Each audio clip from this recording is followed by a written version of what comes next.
We will now begin the City of Boynton Beach City Commissioners meeting today, Tuesday, March 20th, 2018 at 6:30 p.m. Would everyone please rise for an invocation led by Commissioner McCrae, led by the Pledge of Allegiance. Let us bow to the Creator Maker of all mankind. Here we are once more again, preparing to do the business for this great city in which we live in. But as we watched your weather channels before we came here, we pray for our brothers and sisters in Orlando and surrounding areas for what are they going through right now. We ask that you continue to hold us in the hall of your hand, for you know what we stand in need of. And remind all of us, for we are our brothers and sisters' keeper. In your name we pray. Amen. I pledge allegiance to the flag of the United States of America and to the republic for which it stands, one nation, under God, indivisible, with liberty and justice for all. May I have a roll call, please? Brand. Here. Vice Mayor Justin Katz. Here. Commissioner Mac McCrae. Here.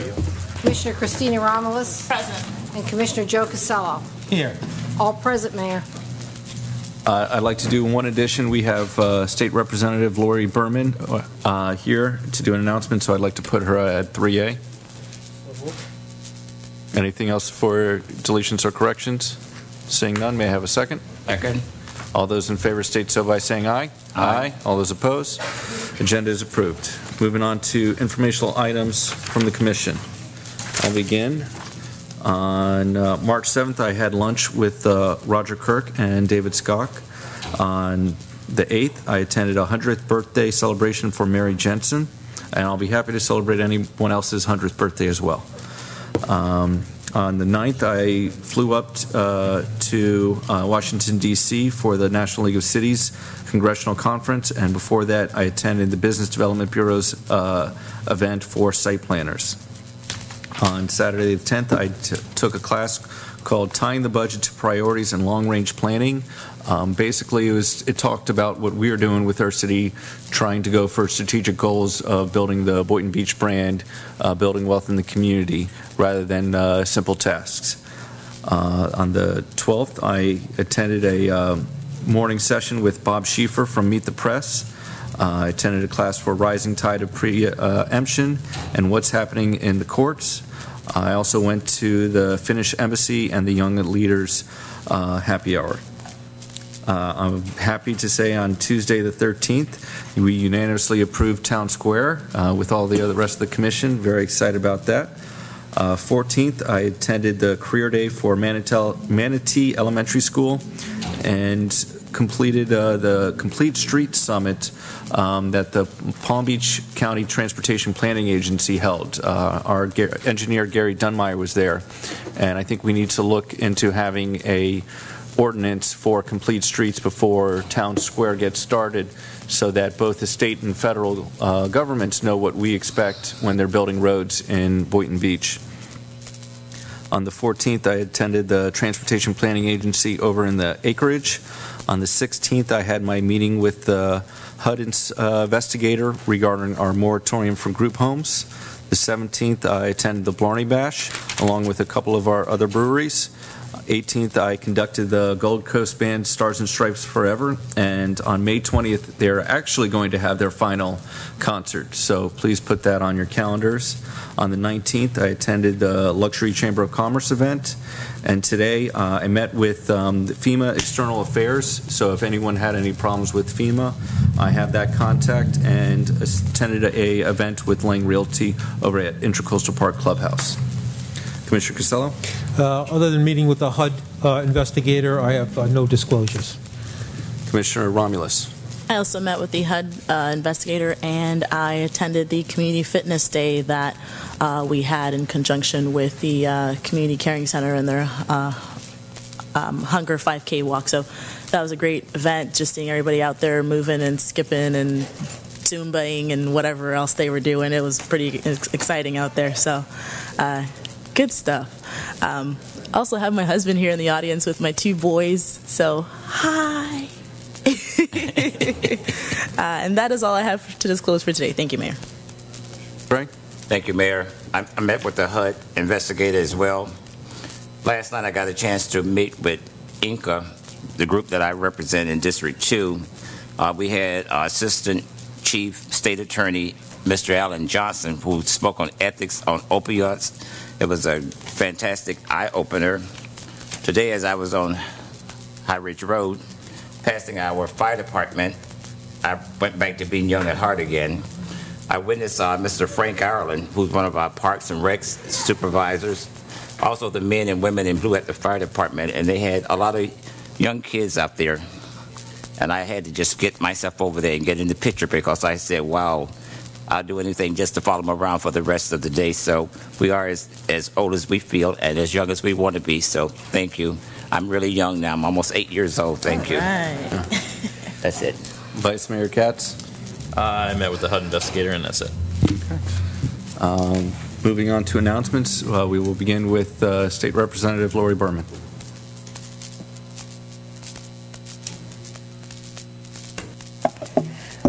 Thank you. Good evening, Mayor, Good evening. Vice Mayor, Commissioners, friends, and neighbors. I can't tell you how happy I am to be here and to be done with session. It was probably the most difficult session that we've had. And as you can well imagine, it was difficult because of the Marjorie Stoneman Douglas event. Once it occurred, it became the forefront of all our activities, rightfully so. And a lot of things went by the wayside because of it. And we did end up passing a bill, which I'll talk about a little bit later. But you should know that it changed the whole tenor of our session this year in Tallahassee. So it's nice to be home and have that behind us. So with that said, we passed an $88 billion budget in the state of Florida. A lot of the things in the budget are pretty similar to what we've done. We did not give teachers any raises. Education funding is about the same as it's been. That's always been a disappointment to me that we don't spend more money on education. We also swept a lot of the housing trust, affordable housing trust funds. Again, at the beginning of the year, it looked like we might not sweep as much, but because of Marjorie Stoneman Douglas and the need to have more money for that, we ended up sweeping about $200 million from affordable housing, which is really a problem because here in Palm Beach County, people need assistance in affordable housing with our salaries for our teachers and our first responders, and the average price of a home in Palm Beach County is about $340,000. So I'm going to continue to fight for more money for affordable housing. We did some really good things on the environment. We put $100 million aside for Florida Forever, which is the program where we buy land and conserve it. Last year there was zero in the budget for that, so that's a pretty significant increase. And we also put last year we put $50 million, and this year we put $50 million to restoring the Herbert Hoover Dike at Lake Okeechobee. So those are really the high points of the budget. In connection with the budget, we did our tax package. It was lower than in past years, rightfully so. But we will be having a hurricane preparation sales tax holiday, June 1st through 7th. So if you need any hurricane items, you can hopefully wait till June 1st and buy them, and you'll have a sales tax holiday. And then we will have our usual school sales tax holiday, but it will be limited this year to 3 days, and it's going to be August 1 through 3rd. So whoever wants to take, I know a lot of people take advantage of that, so mark your calendars for that event. The other good thing, so if you think back to how session started, we had Hurricane Irma. We had the nursing home deaths in Hollywood Hills, the very tragic nursing home deaths. And we had the Me Too movement here in the country, and we had it in connection with some of our own legislators. And then all of that got eclipsed by what happened at Marjorie Stoneman Douglas. So we really didn't do much on Hurricane Irma. The only thing we did is we did require we did some tax exemptions so that nursing homes can buy generators. And there are some rules about generators for assisted living, and hopefully they'll be able to apply for grants so that more of our facilities, if we are in the position of having another hurricane, hopefully more of our nursing homes and assisted living facilities will be better prepared. So let's talk a little bit about Marjorie Stoneman Douglas. So the bill that we passed, it was $400 million. About $67 million of it goes to mental health. We're going to be putting more money into trying to improve our mental health counseling, and about $90 million goes to school hardening. And then in the bill also there are gun restrictions, which I was thrilled about. For the first time in my 8 years in the legislature, we've actually talked about access to gun control. So these are the restrictions that are now in Florida law because the governor has signed them. You must be 21 years old to purchase a firearm. The age used to be 18. There is a 3-day waiting period for every purchase of a firearm. You cannot purchase, own, or possess a bump stock, but that rule will not go into effect until October, which will give people the opportunity to get rid of any bump stocks that they have between now and October. And then what I'm most proud of is a bill that I actually sponsored, which is in that bill. And what it says is if you're a law enforcement personnel and you're worried that somebody's a danger to themselves or to others, you can go to a court and ask that any firearms be removed from that person, and they can also be put on a list so that they can't purchase any additional firearms. My bill also included family members because I feel that family members are often the first ones who see problems. The legislature did not adopt that in the bill, but I'm hopeful maybe next year we can talk about family members in the bill. It was historic. Everybody, there were people on all sides who had different opinions of the bill, and we came together and we got it passed. So I was really glad for the students and for the parents. They all came up to Tallahassee. It was so emotional to see them, and it was great that we actually got a piece of legislation done that will hopefully change Florida forever in the way that we handle so that we don't have another situation like Stoneman Douglas High School. The other thing that we did, so the other problem that Palm Beach County has had for so many years that you're all aware of is the opioid crisis. We did pass a pretty significant piece of legislation about it, and doctors are now limited to prescriptions for opioids mostly for 3 days. They can go up to 7 days, and then there are exceptions in that bill if somebody has chronic pain.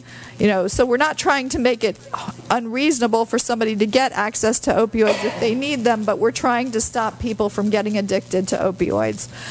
So that was also a really big, wonderful thing that we did this year. There will be one constitutional amendment that we put on the ballot this year. There will be many constitutional amendments that you will see on the ballot coming up. There are 4 that are already on there, and one has to do with homestead exemptions for people whose property are from 100,000 to 125,000. They would get an exemption. So that's one of them. One of them is for restoration of rights for felons. That's going to be amendment number 4. And then we passed, and I'm not sure, I'll have to find out what the second one is. And then we passed an amendment also that you're going to have the opportunity to vote on. I voted no, and I hope many of you will vote no. It requires a supermajority in the legislature, which is 2/3, to raise any taxes. And I'm just very concerned that we're going to tie the hands of future legislators. And what if there is a crisis or an emergency where we need funding, and then you're going to have to get 2/3 of the legislators to do it? So I don't like tying the hands of future legislators, and I have trust in legislators that they'll do the right thing. And so I'm not very happy with the amendment that we put on. I always give you a little bit of a report about preemption. And you talked a little bit about that, Mayor, in your session about preemption. So I'm really happy to report this year that the League of Cities, the League of Counties came together and they did an amazing job. And there were many, many preemption bills, and almost all, actually I think anything really bad was defeated. There's just two little areas which are not, onerous at all. One has to do if you are contracting for the collection, transportation, and processing of residential recycling materials, you have to address contamination. And then the other one had to do with access to beaches that are on private property, and that bill started out very bad. And because the League of Cities and League of Counties work with them, the way it will go now is a governmental agency, including a city, can seek a judicial determination of the existence of residential customary use in privately owned beach property. So if you have a beach area that's being used, it can continue to be used, basically. So those were the two things that were pretty much done. I'm disappointed we did not get a bill to ban texting while driving. Representative Emily Schlossberg brought the bill. It passed the House floor, which was amazing. She got it all the way through there, and they held it up in the Senate. I know she's going to bring it back next time, so hopefully we will get that. And then I always like to throw in like a little bill that's a little different, and it was actually one of my favorite bills, and I'm really glad that we passed it this year.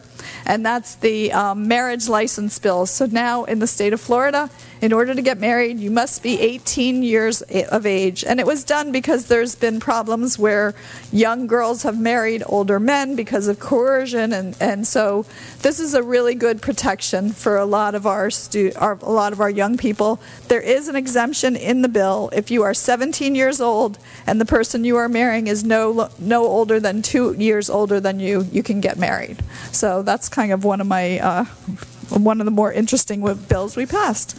And that's my report for today. Thank you. Thank you. Any questions?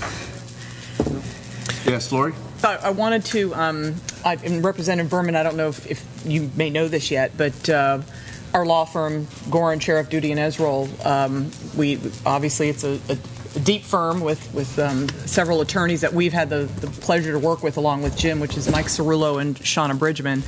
That new piece of the gun legislation of taking the guns apprehending guns away from somebody that may be of danger. They actually did that in Lighthouse Point. Right. The town did. Did you see that? And it was successfully taken to a judge, and the judge affirmed the action. And several guns and several hundred rounds of ammunition were removed from an individual they deemed to be dangerous to himself potentially or others. And they were successful in doing it. It's probably, I say, probably one of the first ones in the whole state. I believe it is the first one. It is. We saw. Yeah, it is. And those are City of Boynton Beach Assistant City Attorneys. Yes, they are. They work Mike with us. Cirillo and Shauna Bridgman. Oh, good. Yay! He won't toot his horn, but that's pretty impressive. So I just want to make sure people do that. I'd just like to say on that bill of texting, I thought that was like a no-brainer, and it was amazing. It went through all the committees and passed through the House, and it got tied up in the Senate. And hopefully, Representative Berman, I know you're seeking the seat for Senate Seat 31 there, District 31. Hopefully you'll be successful this April, and once you sit up there in the Senate, that we can finally get it passed through the Senate. So I appreciate all your hard work and everything you've done for our district and area. Thank you very much. Thank you. Thank you. Yes, Commissioner McCray? Yeah, go ahead and clap. I got nice things to say. Go ahead. Right. Representative Berman, I appreciate all the hard work as well, but I was a little taken back when you said you didn't get any money for education because we have our Classroom Teachers Association president sitting up here, but next time. Thank you. If she had her way, there would have been much more money for teachers and education. Absolutely. Thank you. All teachers would get raises, and there'd be more per pupil funding in the state. Thank you. And Mayor, I haven't had a chance to hit the send button on my email to you, but we did get an appropriation of $300,000 successfully that was not vetoed by the governor for a reclaimed alternative water supply project. So we're delighted. So we just got that affirmed last week by Matt Forrest. Great. Thank you so much. Exactly. So it's really been my pleasure to be your state representative for 8 years. It's hard to believe. And I really appreciate everything the trust that you all have placed in me. And it's really been a true honor. So thank you very much. Thank you, Liz.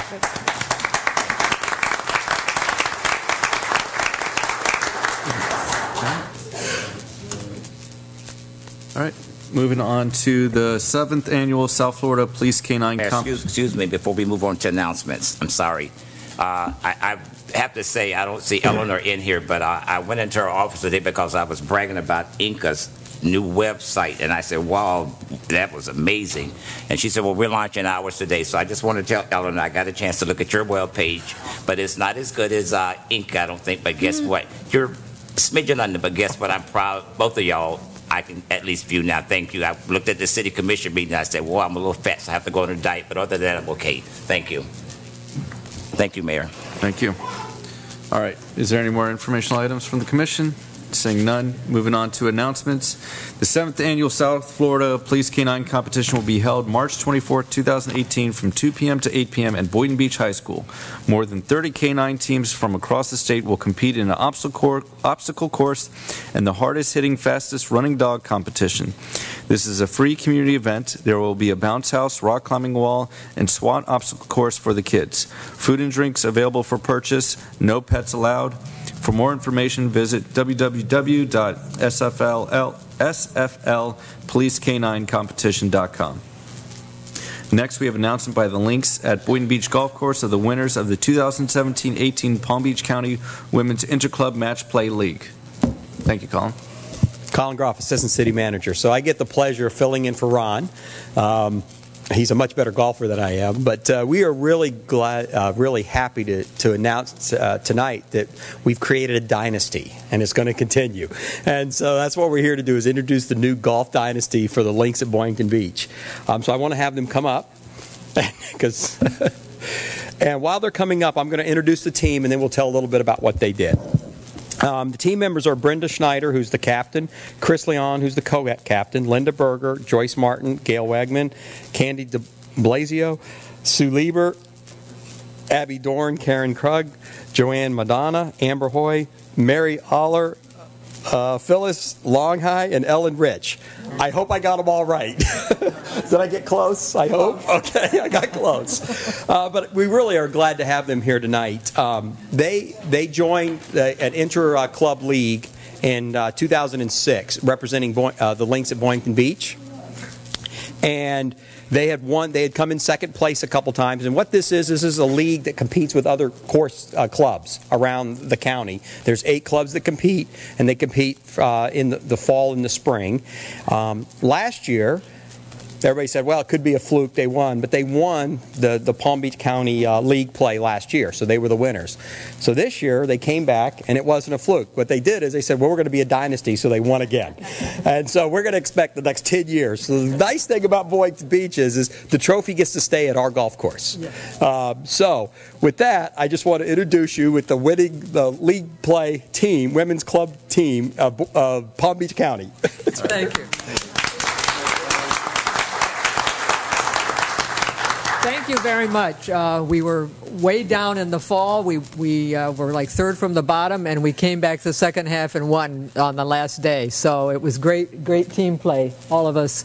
And we love playing at the Lynx. The staff there is tremendous. We couldn't have nicer people. They welcome us. They ask us every Tuesday morning, what did you do? What did you do? Did you win? Did you win? Every week. So they really support us in our efforts to win match play. So thank you very much. What do you think of the greens? I love the new greens.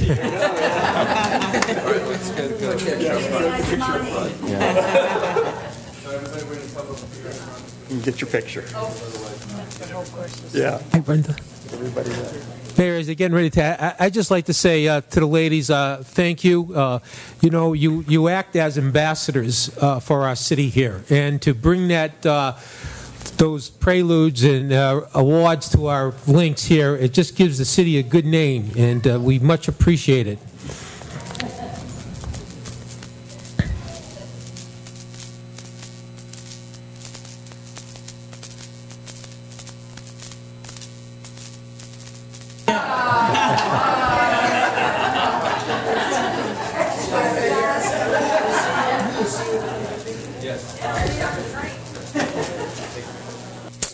Thank you, ladies.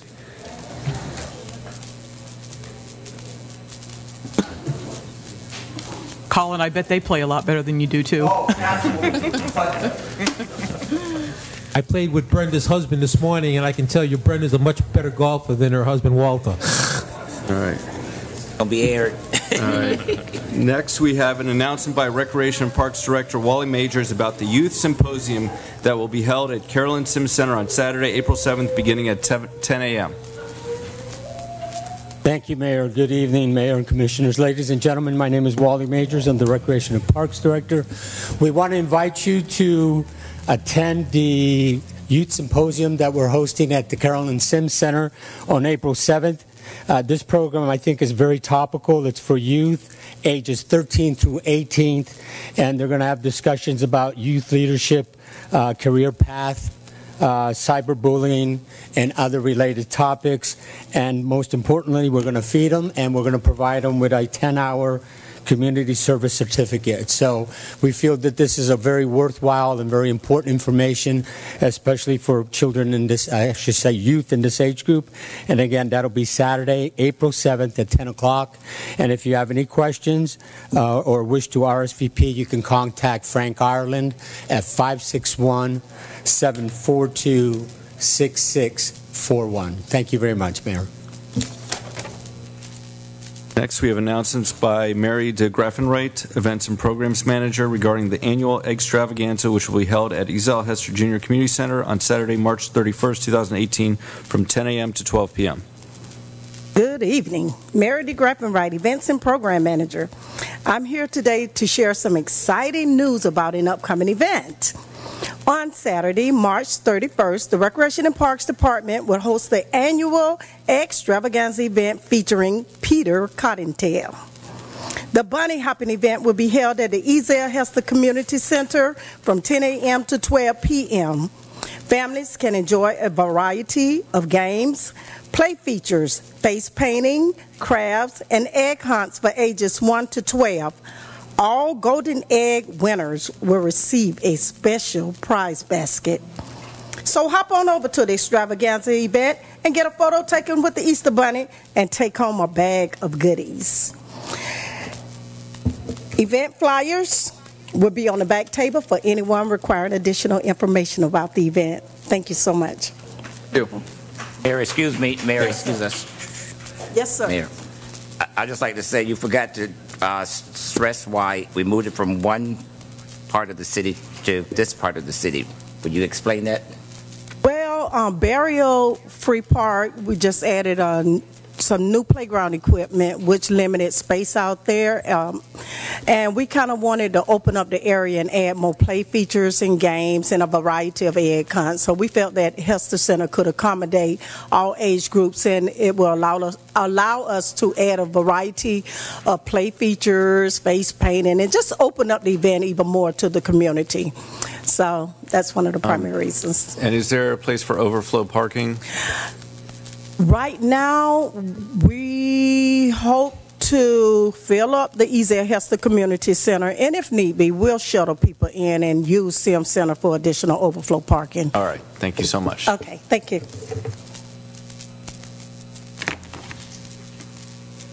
Next, we have an announcement of the launch of the city's new website on Tuesday, March 20th, today, by Eleanor Crisell, Director of Public Communications and Marketing. Eleanor already gave you a kudos, so I don't have to repeat them. Thank you. Thank you.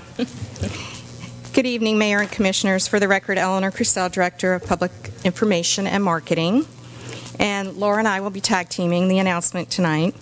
Today, the city launched a newly designed and developed website with team members from the ITS department. Special kudos to our webmaster, Alan, and representatives from each of our city departments. The city's previous website was developed 14 years ago, and a redesign was done 5 years ago. Although there were many goals in the design and development of the new website, the top 5 goals were utilization of Drupal, which is an open source platform, saving the city more than $3,000 a year. Responsive design, which enables viewing from any mobile device. Customer-driven, ADA compliant, and brand the city. The purpose of the new site is to present information to our customers in a clear, concise, and adaptable format. Based on current website standards, the site is not departmental-driven, but rather customer-driven. The main page allows immediately access to customer groups that are visiting the site. City services and programs are highlighted on the new site in visual blocks that also provide for easier access to information. News and upcoming events and meetings are showcased on the homepage. In addition to the city's main social media feeds are on the homepage. Also, there are options to provide emergency information quickly at the top of the homepage as needed.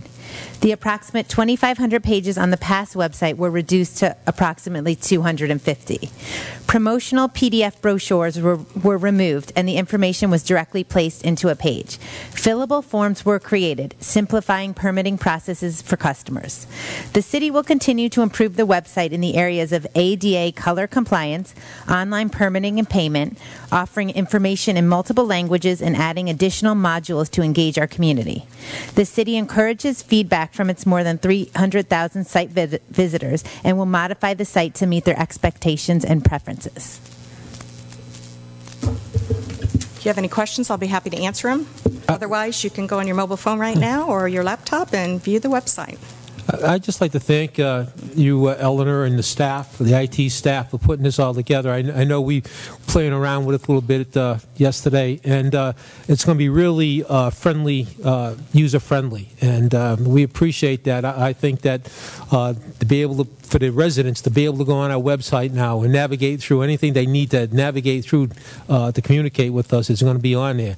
And I know it's taken a lot of time and a lot of hard effort and a lot of ups and downs, so we do appreciate that. And I think once we get all the little bugs ironed out of it, it's going to be second to none.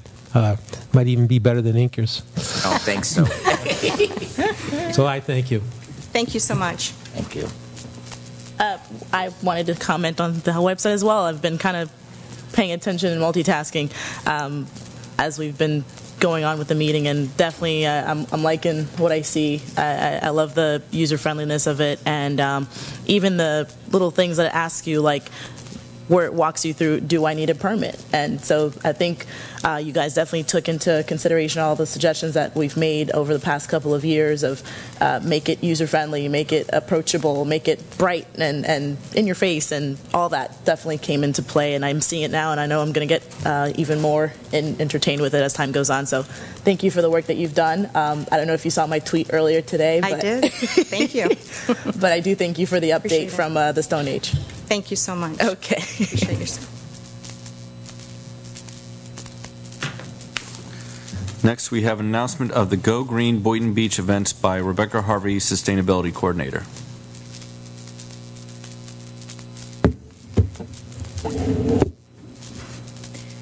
Good evening, Mayor and Commissioners. I'm Rebecca Harvey, Sustainability Coordinator, and happy first day of spring, everybody. The sustainability team in the city are kicking off spring with a Go Green event series. We have postcards in the back, and I will briefly tell you what this series involves. The first event is a green energy workshop, free workshop. This is next week, Wednesday, March 28th, 5:30 to 7 o'clock p.m. at the Intracoastal Park Clubhouse. This free workshop will focus on the environmental and financial benefits of reducing energy use and switching to clean, renewable sources. Participants will learn how to test and improve their home's energy efficiency, how to finance renewable energy efficiency, and wind resistance projects through property-assessed clean energy, or PACE, financing, and how to affordably go solar through the Palm Beach County Solar Co-op. The event is hosted by Boynton Beach Utilities with welcoming remarks by Mayor Stephen Grant, and there will be refreshments, and there will be an ASL interpreter. So I encourage you all to please take a postcard, tell your friends, post in your neighborhoods. We also do have a Facebook event. If you use Facebook, you can go to Boynton Beach Utilities and please share the event so we can make this a successful way to engage our community in energy efficiency and renewable energy. Also on this card is, on the back, March. I'm going in chronological order here. And March is also Florida Bike Month. And we're observing Florida Bike Month all month, and specifically next week where we are hosting a Bike to Work Week event for city employees. Mayor, Commissioner, you're welcome to join us. We encourage anyone in the community as well to bike to work voluntarily one day, all the days, try it out, see how it goes. This is also the final week of the Let's Move Challenge, so if you're participating in that, we encourage you to log your cycling minutes as part of the challenge for our Boynton Beach team. And the Bike to Work Week will also include a lunchtime ride. Thursday on March 29th at noon, we'll meet outside the police station if you want to participate in that. And please contact me with questions about any of these events. And my email is harveyr@bbfl.us. And to sign up for Bike to Work Week specifically, you can just send me an email and I'll get you registered for the prize drawing, which is a $50 gift card to Trek Bicycle Store. In April, we have a few events, too. We have a second in our series of free Go Green workshops, which is water conservation on April 25th, and I'm sure I'll come back and make another announcement as that gets closer. And Earth Day weekend, April 21st. Mary is still here. It's really Mary DeGraffenreit's event, Concert on the Green, which is the second annual, and we'll be having Earth Day vendors and information about going green there as well. And finally, we encourage all Boynton Beach residents to plant trees in observance of Arbor Day on April 27th. I have one more item, which is a follow-up from 2 weeks ago. Was it 2 weeks ago? Yeah. We did not have our Soul Smart plaque. I made an announcement at the earlier commission meeting about our Soul Smart. We now have the plaque, so I'm very pleased to present this. I won't go through the whole spiel about what Soul Smart is again, but briefly, the city has been designated a Soul Smart Gold community, which is the highest designation from a U.S. Department of Energy program that recognizes communities for taking steps to make solar energy easier, faster, and more affordable for our residents. So we're very proud to display this.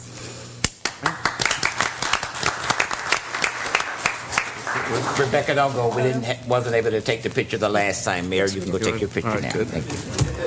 Have the photo.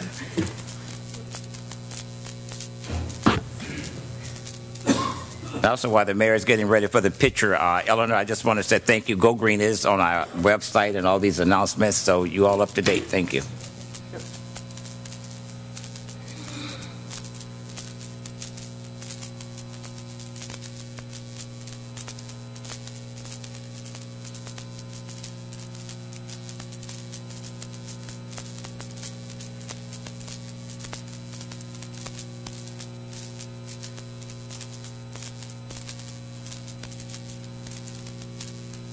Next, we are going to proclaim the month of April as Water Conservation Month for the City of Boynton Beach. Laura R.H. Corey, Regional Representative for the South Florida Water Management District, will accept the proclamation. I'm going to stand in for it. Yeah, I understand you're not Laura. City of Boynton Beach Proclamation. Whereas water is a basic and essential need for every living creature, and every business, industry, school, and citizen can make a difference when it comes to conserving water, and thus promote a healthy economy and community. And whereas the State of Florida Water Management Districts and City of Boynton Beach are working together to increase awareness about the importance of water conservation, and Boynton Beach has always encouraged and supported water conservation through various education programs and special events. And whereas the Florida section of the American Water Works Association has designated April, typically a dry month when water demands are most acute, Florida's Water Conservation Month to educate citizens about how they can help save Florida's precious water resources. And now, therefore, by virtue of the authority vested in me, Stephen B. Grant, as Mayor of the City of Boynton Beach, hereby supports the Florida section of the American Water Works Association, proclaiming April 2018 as Water Conservation Month.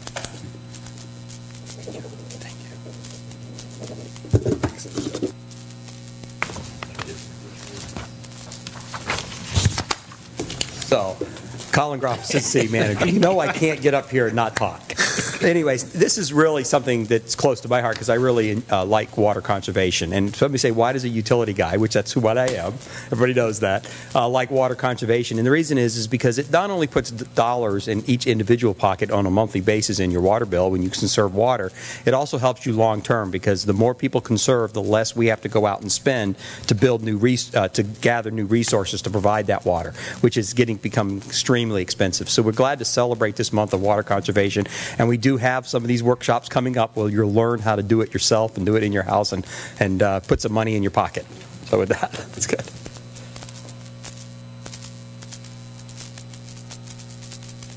Any further announcements from the board? Seeing none, moving on to public audience. Individual speakers will be limited to 3-minute presentations. Please state your name and address for the record. Good evening, Mayor and Commissioners.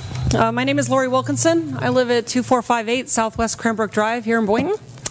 And I'm here tonight, not with my typical happy, smiling, jovial self, but to honor a good friend of mine who recently passed away. Many of you in the audience know Ron Washam. He has served this city for many, many years. He moved here when he was just 2 years old in 1958 from North Carolina, and Boynton has been his home his whole life. Ron did a lot of things for the city over the years. I hope you'll indulge me if I run out of my 3 minutes, but I promise not to take a half hour. Ron ran for mayor twice, in 1989 and in 2003. Had the pleasure of competing against Mayor Taylor in one of those races, and truly loved all things to do with the city of Boynton.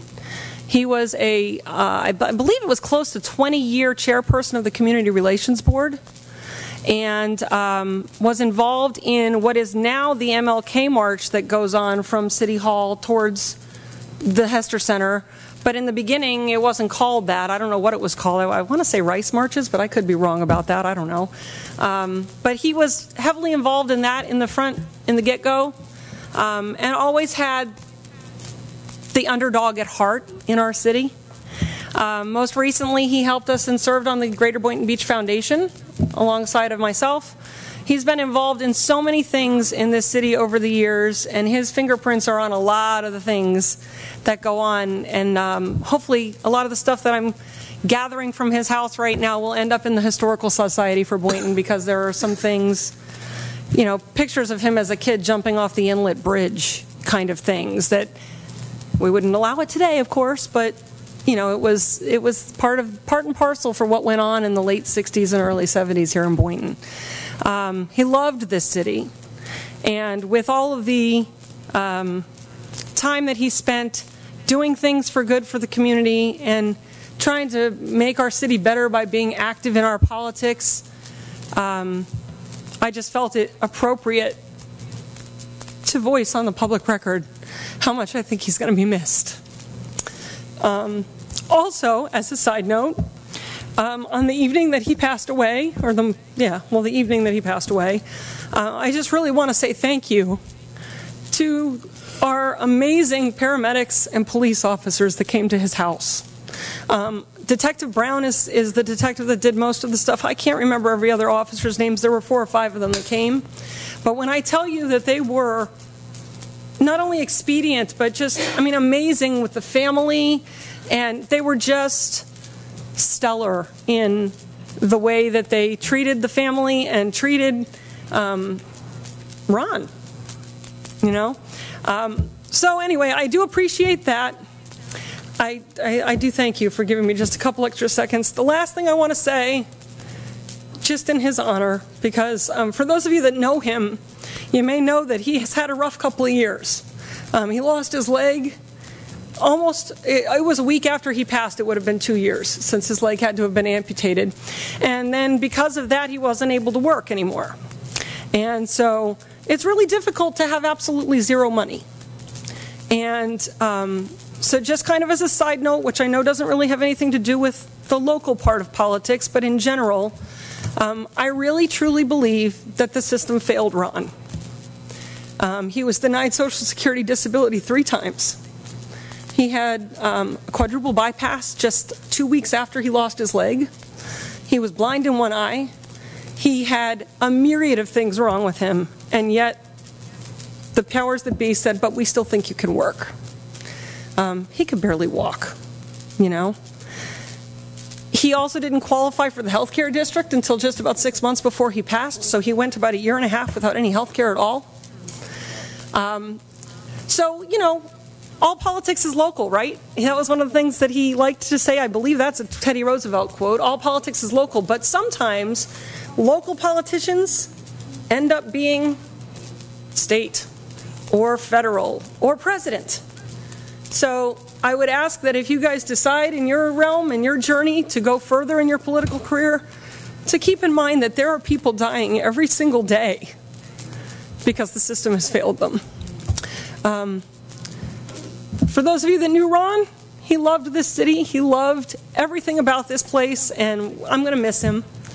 And thank you for your time, guys. Excuse me, before you leave,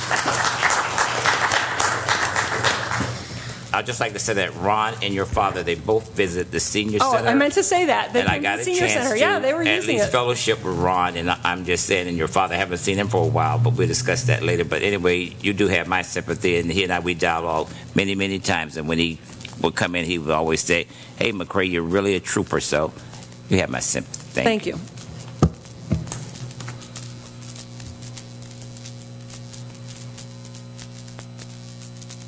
Minister Bernard Wright, President of Bernard Wright Ministries, the Robert E. Wells Foundation, and Real Talk Radio.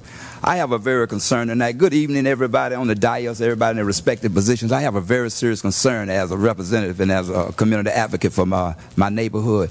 The Coliseum Center for the children during the summer times. For many years now, they have been being deprived from use of that center. So our children in the summer, they have nowhere to go but the streets. And that center was built particularly for them. And it's because of this private membership that they have during the summer camp, what they call the summer camp, and spring break. Friday, my child was able to go to the center where he goes during school years and to the game room, and thank God for the Office of Neighborhood program. They're doing so great with those children out there. They got gardening and all. They have to read before they even go into the game room. Okay, now Monday, spring break camp is there. Can't even go there. None of the children can go out there. Spring break camp and summer camp all summer long. Our children in this neighborhood in the heart of Boynton Beach cannot use that Coliseum Center. Where are the children going? We have to fix this. We talked about this, Lori. You did at this time committed to fixing this, making a way where they got all these different rooms up there where the public can go in there. Those children can interact with other children. I mean, where's there's a risk with other children interacting with children in that respect. But there's nothing you could do to explain it away. For too many years in the summer, our children can't go into that center. They are left out in the street. But you're talking about curbing crime. You know, this type of thing. And if you don't have a concern for the children, then I can't say having a concern for anything on no one's agenda. To God be the glory. So I wish we could fix this. Summer is fastly approaching, and these children out there in that neighborhood have nowhere to go. Thank you.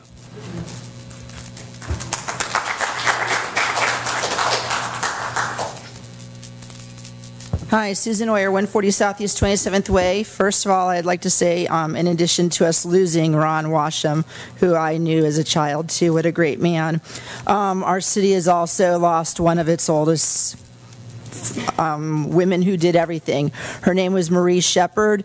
Her obituary, you can find it on the Palm Beach Post or Scobie Combs. I don't want to read it to you. It's very long. She was instrumental in the founding of the Women's Club and several other big buildings and things and clubs and organizations across this city, as well as being instrumental in trying to get this beautiful old historic high school saved. Back with my father, since I'm now the second generation who's worked on it, but she and my father and the Weavers and the Weemses all started on that fight 25 plus years ago. Her funeral services will be on April 3rd at 11 a.m. at the First United Methodist Church, pretty much across the street here. But I did want to share something a little more positive and happy. On this Saturday night, that's March 24th, from 8:30 to 9:30 p.m., it is the International Turn Off Your Lights Hour, and this is a program that runs all over the world, and you do it locally. So in theory, if you're on the space station or a satellite, you're looking and watching the Earth as it rotates, and we've all seen the maps of the lights, the light pollution maps for the world.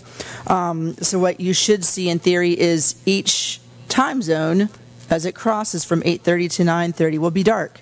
And then the next time zone, as it starts coming back on again, the next time zone starts going dark. So I would encourage everyone to do this. It's a 1 hour. It's not going to kill you. Turn off the lights. The big thing is to turn off the outside lights, because our light pollution problem is so great here in the world, especially here in South Florida. It impacts our nocturnal animals. It impacts our turtles, as we all know. But this is something easy we can do. This is something that's going to save you money, and it's only an hour go with a candle, or go with just one inside light instead of a whole house full of lights on. But please turn off all your outside lights on this Saturday, March 24th from 8:30 to 9:30 p.m. Thank you.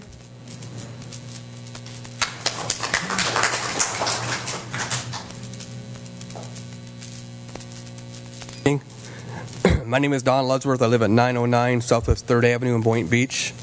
I was not able to attend the February 6th City Council meeting last month. However, I did watch the video. In that video, it was stated by Shirley Cassa of Palm Beach Leisureville that if Palm Beach Leisureville purchased a certain piece of property that the city is selling, that it would be allowed for the surrounding communities to utilize this planned park that she is planning. She agreed to this twice in the video. Since that meeting, Ms. Cassa has been questioned by her residents in Palm Beach Leisureville. She's denied saying this, and these people have been directed to watch the video. Said that only Palm Beach Leisureville residents would have access to this planned park. And sometimes you have to tell the city what they want to hear in order to get what we want. On 2/22, I spoke to Justin Katz, and he assured me that the stipulation would be into the purchase agreement, that the surrounding communities would be utilizing that property. I've looked through the agreement and cannot find mention of the stipulation. For the record, the purchase agreement, page 10, 14A, it says that purchaser has full power and authority to enter into this agreement. As of today, Palm Beach Leisureville board has not voted on purchasing the property, nor do they have the majority of our membership approval needed to make such a purchase. Furthermore, page 10, 14B, it states the execution and delivery of this agreement and the consummation of the transaction contemplated hereunder on the part of the purchaser do not and will not violate the corporate or organizational documents of purchaser. The board can only spend up to $24,999 without membership approval. Purchasing this lot would violate our governing documents since the amount would exceed the $24,999. They spent $250 for an architectural drawing for the park. The cost of the property is $24,999 as agreed upon by the city. Added legal fees, added closing costs, added title transfer. All this would exceed the spending threshold. In closing, I'd like to request that the commissioners have Palm Beach Leisureville provide proof that they have the proper authority from the community to purchase this property. Thank you for your time.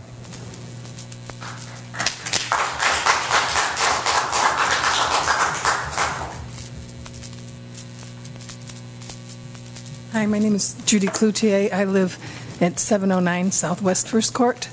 The neighborhood is next to Leisureville, and I've been on the same topic as the previous speaker.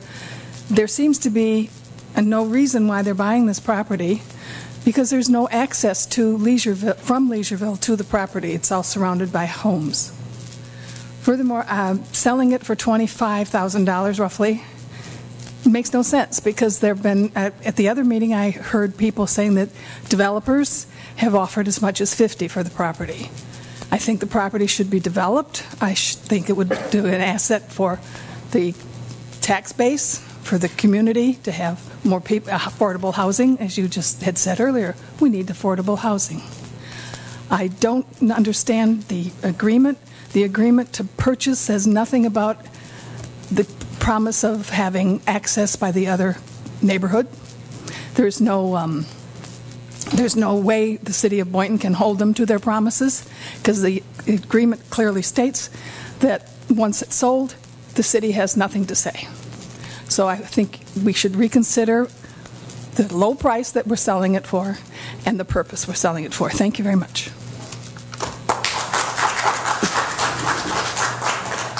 Mayor, just to clarify, just to make it a point, the board has not voted on a sale agreement yet, so there are provisions of that agreement that will be inserted at the time of the presentation agreement with Leisureville, is my understanding. To the concerns about public access, I raised this question at the meeting when we discussed disposing of this property and asked would it have public access, and it was the consensus, if not the unanimous kind of position of the board, that it should have public access. So to calm down those fears, they're not allowed to purchase this property unless it has public access. Their word is on the record, our word is on the record, and it will be in the final agreement. With regards to development of the property, I tried to go down that avenue and split the property so a portion could be turned into parkland for the neighborhood in Leisureville, a portion could be developed, but developers want the whole thing or they want nothing, or Leisureville wants the whole thing or they want nothing. So it's some of the information that was said I felt like was misinformed. I'm not saying it's inaccurate at this point in time, but we haven't made any sort of agreement, so these things will be ironed out prior to the next meeting when this comes up.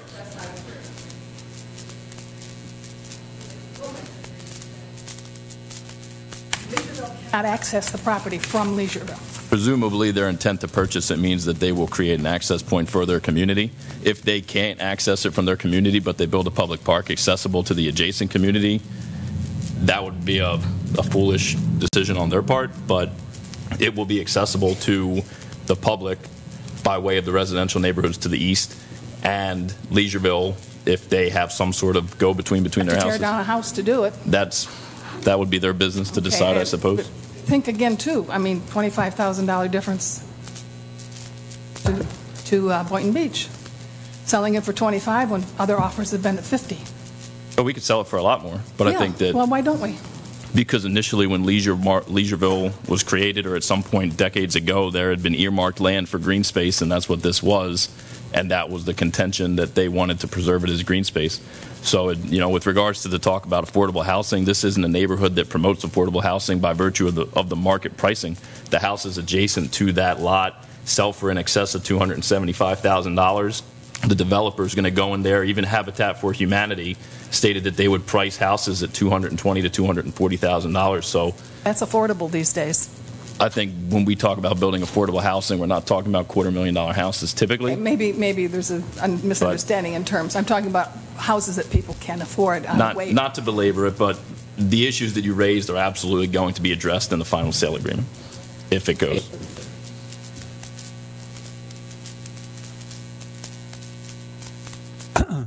Herb Sauce, 1711 Woodfern. Tonight I'm going to talk about, which I just found out a few minutes ago, about a quiet hero. I found out tonight... You got to speak into the mic, Herb. I found out tonight, Lori, I'm heartbroken about Ron Washam. I did not know until tonight that he passed away. Ron was strictly a hero, quiet. I am... usually, choice of words come easy for me, but not on this, Lori. Yes, he was a quiet hero, and I've had many instances with Ron. A beautiful smile, which I'll never forget. Whenever I needed something, I got on the phone with him. He was there. And certain I was much older than Ron, but yet he had like a fatherly disposition. I used to talk with Ron. I supported him one term for mayor. We didn't win, but we walked the wall together with him, if you remember, Lori. And it's just completely unbelievable. I'm shocked. But he was you talk about heroes. I'll never forget him. He's just, I'm just blown away by the news. On another matter, I attended the last session of CERT, Civilian Emergency Response Team for Boynton Beach, and we had a big class, a good class. Everything went orderly and good. And I must say that Hunter's Run had the biggest turnout, membership-wise. They're really into this, and I know that Bob Ensler would be happy with this group. The other thing is that I wish that there would be more people to join CERT, so that we can have a safe situation. And I'm still slurring my words because of what the opening that I came with. And I would like to know that at the end of May, I spoke to the fire chief about having what we used to do, drills with the Walking Dead, hands-on, so that these new recruits can get hands-on bandaging people, walking around like we used to do. And it'll take some, and I hope, Chief, that we throw that into when we have the class at the end of the session, and to let you people know up there that CERT is a wonderful organization. We do good work. I want to thank everybody, and again, Ron Washam, boy, I'm blown away. Thank you very much.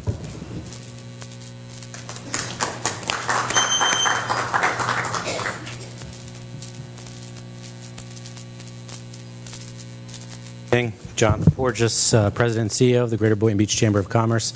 Michael Mole, Chairman of the Board of Directors, 1880 North Congress Avenue, Suite 214, Boynton Beach, Florida. First, we'd like to start off by letting everybody know about our 5K race coming up on April 14th. We're having it at the Boynton Beach Mall, and our charity of choice this year is the Community Caring Center. So any runners or walkers, we look forward to seeing you then at April 14th, 7:30 in the morning. Thank you. I was going to tell you 6:30, but you'd be up too early. We'd also like to take this opportunity to read a brief statement on our position on the arts assessment fee. With the redevelopment of downtown and Federal Highway Corridor underway, the city continues to see growth and development, spurring economic growth and prosperity within our city. As the voice of the business community, the Chamber wishes to express its apprehensions as it relates to the current structure of the arts assessment fee. Soft costs and reoccurring maintenance associated from the arts fee presents a continuing expense for property owners, placing a hindrance to repeat and possibly future development in our city. We would like to recommend the following to the Commission for their consideration and adoption. 1, the reduction of the 1% fee to 0.5% on projects $10 million and above. And 2, the creation of an appeals process for applicants whereby they can appeal the decision of the Arts Board to the City Commission regarding design and or approval of the art pieces at that price point, at that $10 million range. We look forward to working with the city to make Boynton Beach a great place to live, work, and play, and as one of the top destinations for shopping and dining in Palm Beach County. Thank you.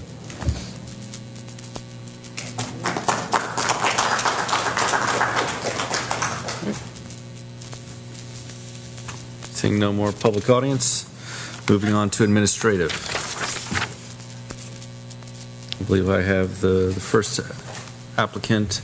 Yeah.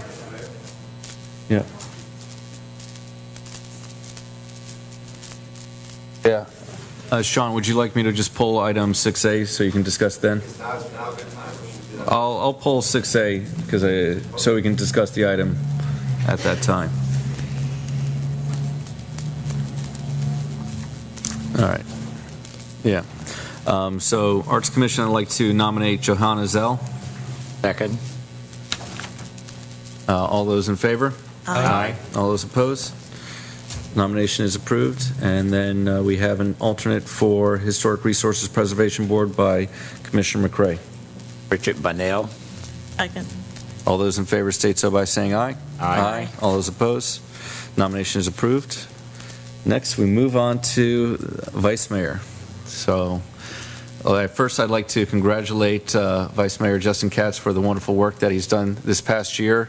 I know I wasn't able to go to everything, and he definitely filled in the shoes when I wasn't there very well. And so, we are looking for a new Vice Mayor. So, do I have any nominations or discussions? Mr. Mayor, I'd like to nominate Commissioner Christina Romulus. I'm just saying we all had the privilege of serving as Vice Mayor. I think it's her term now. I'd second that. All right. Any further discussion? Seeing none, all those in favor state so by saying aye. Aye. All those opposed? Motion passes unanimously. Mayor, I'd just like to, a little discussion on this, the way this is written here, Okay. the resolution. I'd like to have that cleared up a little bit. It says a period for 1 year, and then it says after election. They kind of contradict each other. I think we, the board all agreed, the commission all agreed that every year that we were going to change the vice mayor.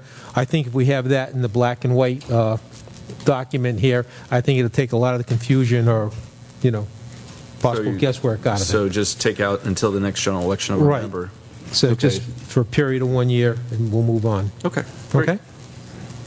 Congratulations, Commissioner. Congratulations. No, it's Vice Mayor now. Vice Mayor. Yeah. I got to get So, everything in we're order going to get now. used to that.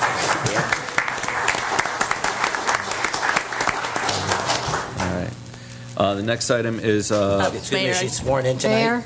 Oh, yeah, she needs to get sworn in? Absolutely. Yes. Yes. All right. So we want it legal. Yeah. Got your inauguration. Get her family down here? Yeah, they're there. Can we get the Romuluses. The Romuluses.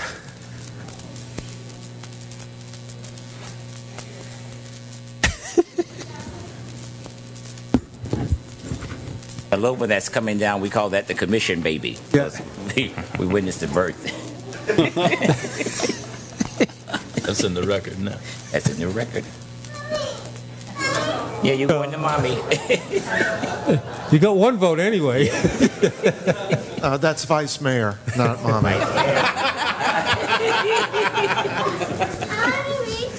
I'll try to teach him that one. Switch that over. All right. This is right? Thank you, Dad. Thank you. All right.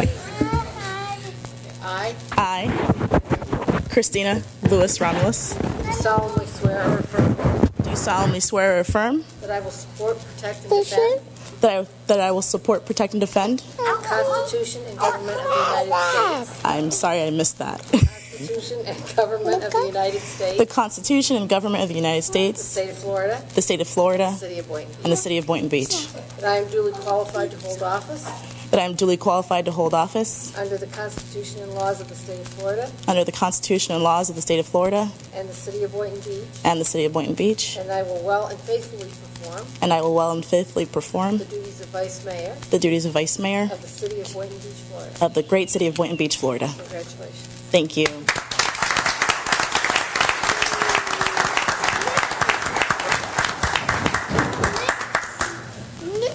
Okay.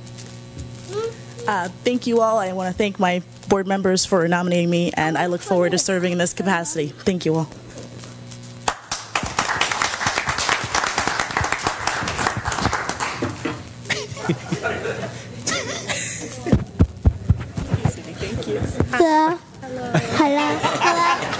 A future commissioner in training.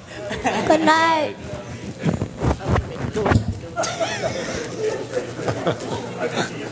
Congratulations. Congratulations.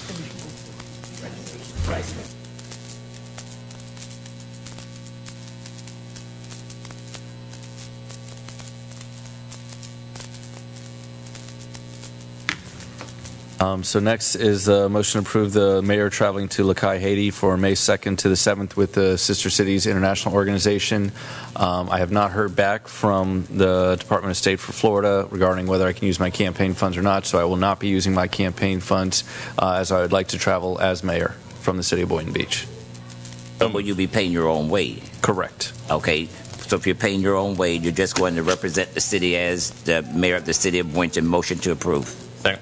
I'll second that, just for discussion. Okay. What agenda are you bringing, So the point of the Sister Cities International is kind of like when I went to Finland. It's to exchange cultural, education, and economic exchange. I believe next week we are having a judging of the art competition. So I don't know if you remember, one of our local artists from South Tech won the national competition. And so I'm trying to bring forth, from our sister city in Lakai, who is hurt badly from Matthew, to promote exchange for tourism, economically, education, and cultural, so that what is going on in the United States regarding the end of TPS, so that people know exactly what's going on in Haiti, and that we can form better relationships with our sister city. Oh, I invite you to come as well. These are the dates. I don't think I'll be able to make it, Mayor. Okay. All right. Yes, Commissioner, Vice Mayor Romulus. Mayor, I do commend you for being willing to step outside the box and go and visit our sister city, or another one of our sister cities. This city is actually my husband's parents' place of origin. That is where they're from, so it's exciting, and I'll send you some places to go visit while you're there. I cannot attend with you, though I will be going in August, so I'll follow in your footsteps a couple months later, so have a safe trip. All right, thank you so much. All right, any further discussion from the board? Seeing none, all those in favor state so by saying aye. Aye. All those opposed? Motion passes unanimously. Next, we have proposed the consent agenda. Would anyone like to remove an item from the consent agenda? 6A. All right. Is there anything else? I would also just ask that we pull 6, I believe it's 6 C and D. I just want staff to give us an update on how that's working and some of the positive things that have happened as we've moved forward with this project. Motion to approve as amended. Do I have a second as for the remainder of the consent agenda? Second. All right. All those in favor? Aye. All those opposed? Consent agenda has been approved. First item 6A, proposed resolution number R18-047, approve the agreement between the Boynton Beach Athletic Association, Inc. and the city that allows the BBAA to have exclusive use of the fields at Little League Park for a one-year term beginning October 1st, 2017. Okay, my question's... And Commissioner Craig. Oh, go ahead. Thank you. My question is, I need clarification. I'm just saying the one-year term beginning October 1st. Look like we're already in are we already in an agreement? Or are we just trying to finish up an agreement? Trying to finish up. I think it had expired. It expired, so they're using the field already. Yes, they have been for years. So it's October, November, December, January, February. We're into March. 5 months into this agreement, and they're there, and we have not done anything. That is correct. All right. Is there any way that we can get this pushed back to when the agreement's supposed to start and stop? Because October the 1st is not a true date. I'm just saying because we're already 5 months into the agreement, whether we have one or not. It's at beginning 2017, and we're voting on something that is already. Yeah, that's correct. Normally, it would be on the September meeting for an October approval for a yearly agreement. This year, it took us a long time to get the agreement, negotiate agreement, and come to terms. We also, the hurricane did kind of set us back a little bit on the ball fields. We did have some damage out there, and while we were negotiating, we want to make sure we covered everything. So you're absolutely right. This needs to happen in September for the following year, and we're going to get back onto that schedule. Thank you. That's my concern. I'm good. My question, I guess, is why are we going from 30,000 to 42,000? 30,000 what we recommended in the budget for this year's budget. We also have included in the budget $12,000 a year for electricity. In the previous agreement, the city paid the electric bill. We are recommending that we move the electric bill to the association's responsibility and then provide the $12,000 to them. And there's an incentive for them then to control the lights a little bit better, which has a lot of positives. It's better for the environment. It could be better for them. It's better for the neighbors. So it really provides an incentive for them to control their lights, because if they go over the $12,000, they've got to cover the difference. So if they come under, they got a little bit more to spend on some maintenance. But that's where that difference is. It's the electric that we've already budgeted for. Also, the word exclusive is in there a few times. Is this just exclusively for this ball club? Yes, it is. Okay, so no other residents can use that field? No. Okay. The club that uses this field, how many kids or participants actually live in the city limits of Boynton Beach? Yeah, it varies. It varies from year to year. We did get a list. We looked over it. It's about a 60-40 split, 40% inside the city limits, 60% in the county. So but it does vary a little bit because every year, of course, you have different kids playing. So best case scenario, 50-50? Probably 50-50, but we think 60-40. Because of the area that they serve, it's probably a 60-40 split because of the sheer area of it. 60% of the area is in the county. So more ball players outside the city limits use this field that we're subsidizing. That's correct. Okay. We have some comments from the audience. Please state your name and address for the record. My name is Sean Boyle. I'm the Vice President of the Boynton Beach Athletic Association. I live at 7698 Colony Lake Drive in Boynton Beach. As they stated, the Boynton Beach Athletic Association signed into a contract with the city at least 10 years ago to maintain the fields. They maintain the fields for Little League, East Boynton Beach Little League. We typically have between 275 and 325 kids who play at the field. The fields are subsidized The contract has been $20,000 up until this past year. The maintenance on the field roughly costs about $80,000 a year. The Little League, through registration, contributes between $50,000 and $60,000 to the field in order to maintain what we call from the fences in. So when the contract ran out this year, we felt that we needed to get more funding from the city. We're talking about 4 ball fields, and $20,000 a year is roughly about $400 a month for a baseball field, which is not nearly enough money to keep the facility, in the condition that it needs to be in.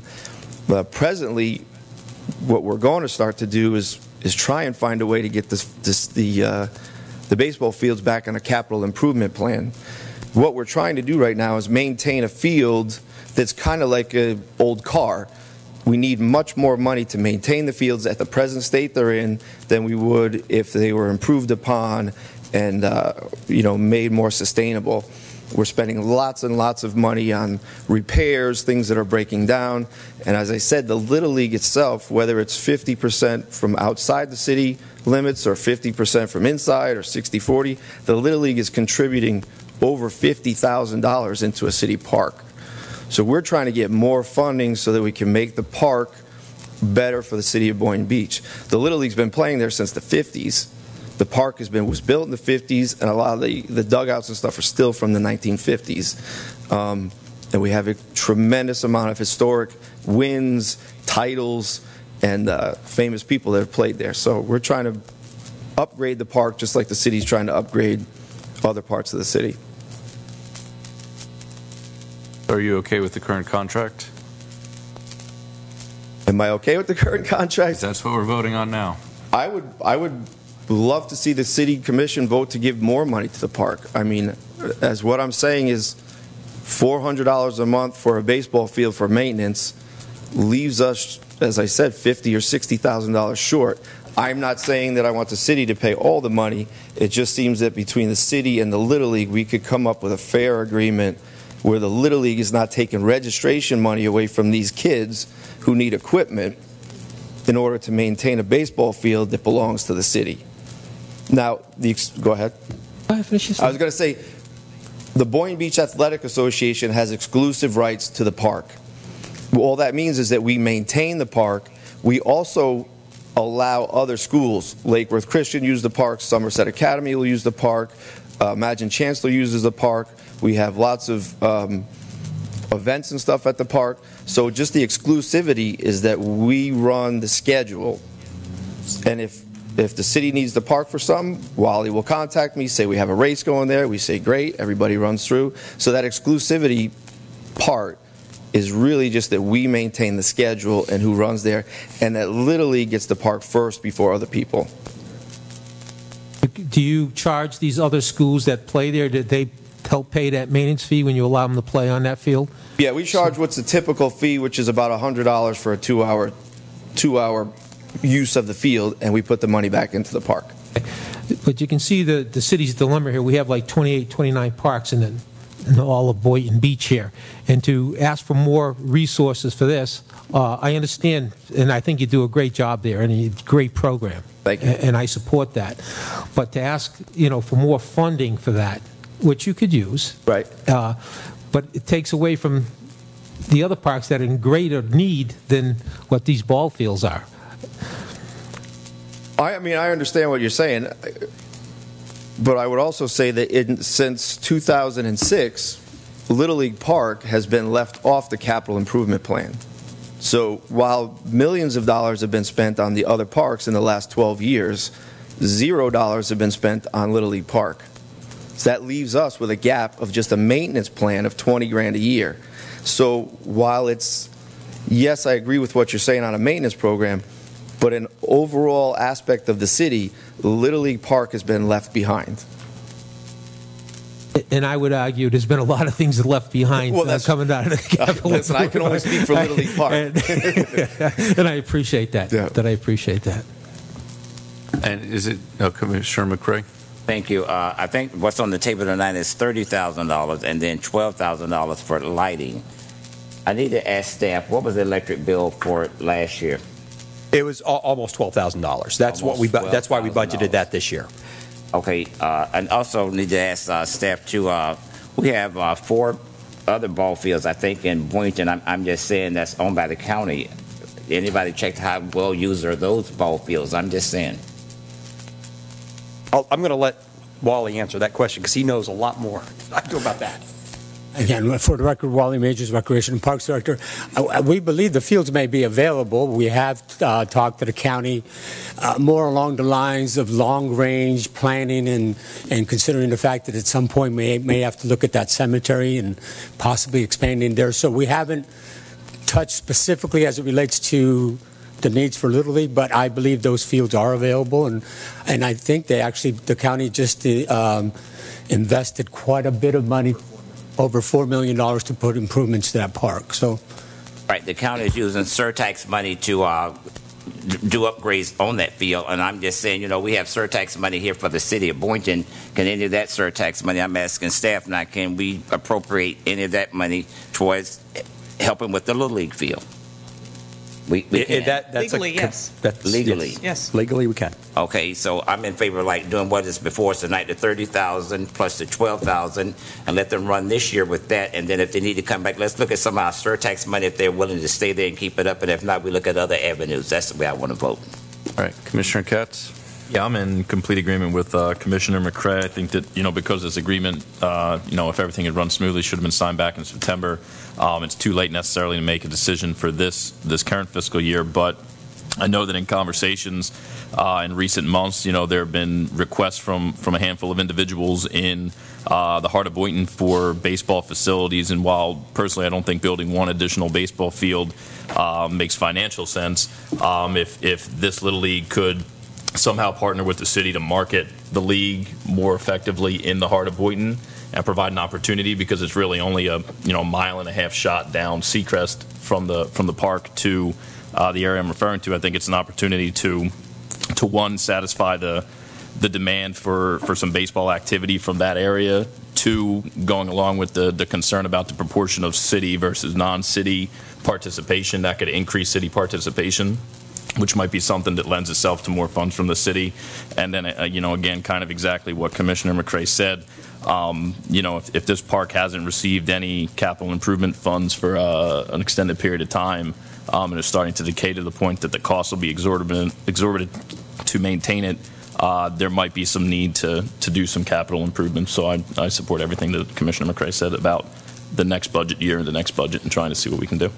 Commissioner McCray again. Thank you. In regards to the ball field, I just want to bring it to their attention that we have a ball field over in Galaxy Park. I'm just saying that, there's already a ball field, and I'm just saying perhaps, we all probably need to start pondering up. I'm just saying, and let's start visiting the areas that we have and give us more help with that ball field, and say, let's start utilizing that. And I'm just saying, that partnership, I'm just saying, and this is the way that we could utilize that field and let people know that the field is back there. I'm just saying because it's not being used. So So what I'd like to ask is that the next time you have open enrollment for the league, you come to our marketing department so that we can advertise it through the city's social media and other channels to let the people know, because we do have that Galaxy Park. And I don't know if any of your teams use that as a practice field. Not that I'm aware of, no. And so I believe that's also owned by the city as well. And so I'd like to get more teams, from the city of Boynton Beach involved. So next year, we'll work together getting as many kids as we can playing baseball. Yeah, I appreciate that. Like I said, Boynton Beach, the Little League Park over there is a historic park. And also this year was voted one of the top 12 places in the city of Boynton Beach by the citizens of the beach, of Boynton Beach. And we would love to have more baseball players, more teams, more people come to the park. It used to be a premier park, and we held state championships there for the state. We held regional tournaments there, and we'd love to do that stuff again for the city of Boynton Beach and bring, another title and more people here and more baseball to the league. I remember what was that TV show that went down and fixed it up? That was the Home Improvement Show in 2006. The Home Improvement Show. I was there because I voted against it, and they didn't want me on the camera, but I got on the camera anyway. All right. Thank you very much. May I have a motion to approve? Second. Second. All right. We have a motion by Commissioner McCray, second by Castillo. All those in favor state so by saying aye. Aye. Aye. All those opposed? Seeing none, the motion passes unanimously. Next, we have item C, proposed resolution number R18-049, accept quitclaim deed from the Boynton Beach Community Redevelopment Agency for 120, 128, and 146 Northwest 11th Avenue within the model block project area. And then proposed resolution number R18-050, authorize the mayor to sign 2 easement agreements that provides a 10-foot utility easement along the frontage of 116 and 124 Northwest 11th Avenue. Good evening, Commission, Mayor, Vice Mayor. Andrew Mack, Director of Development. Glad to give you an update on this project.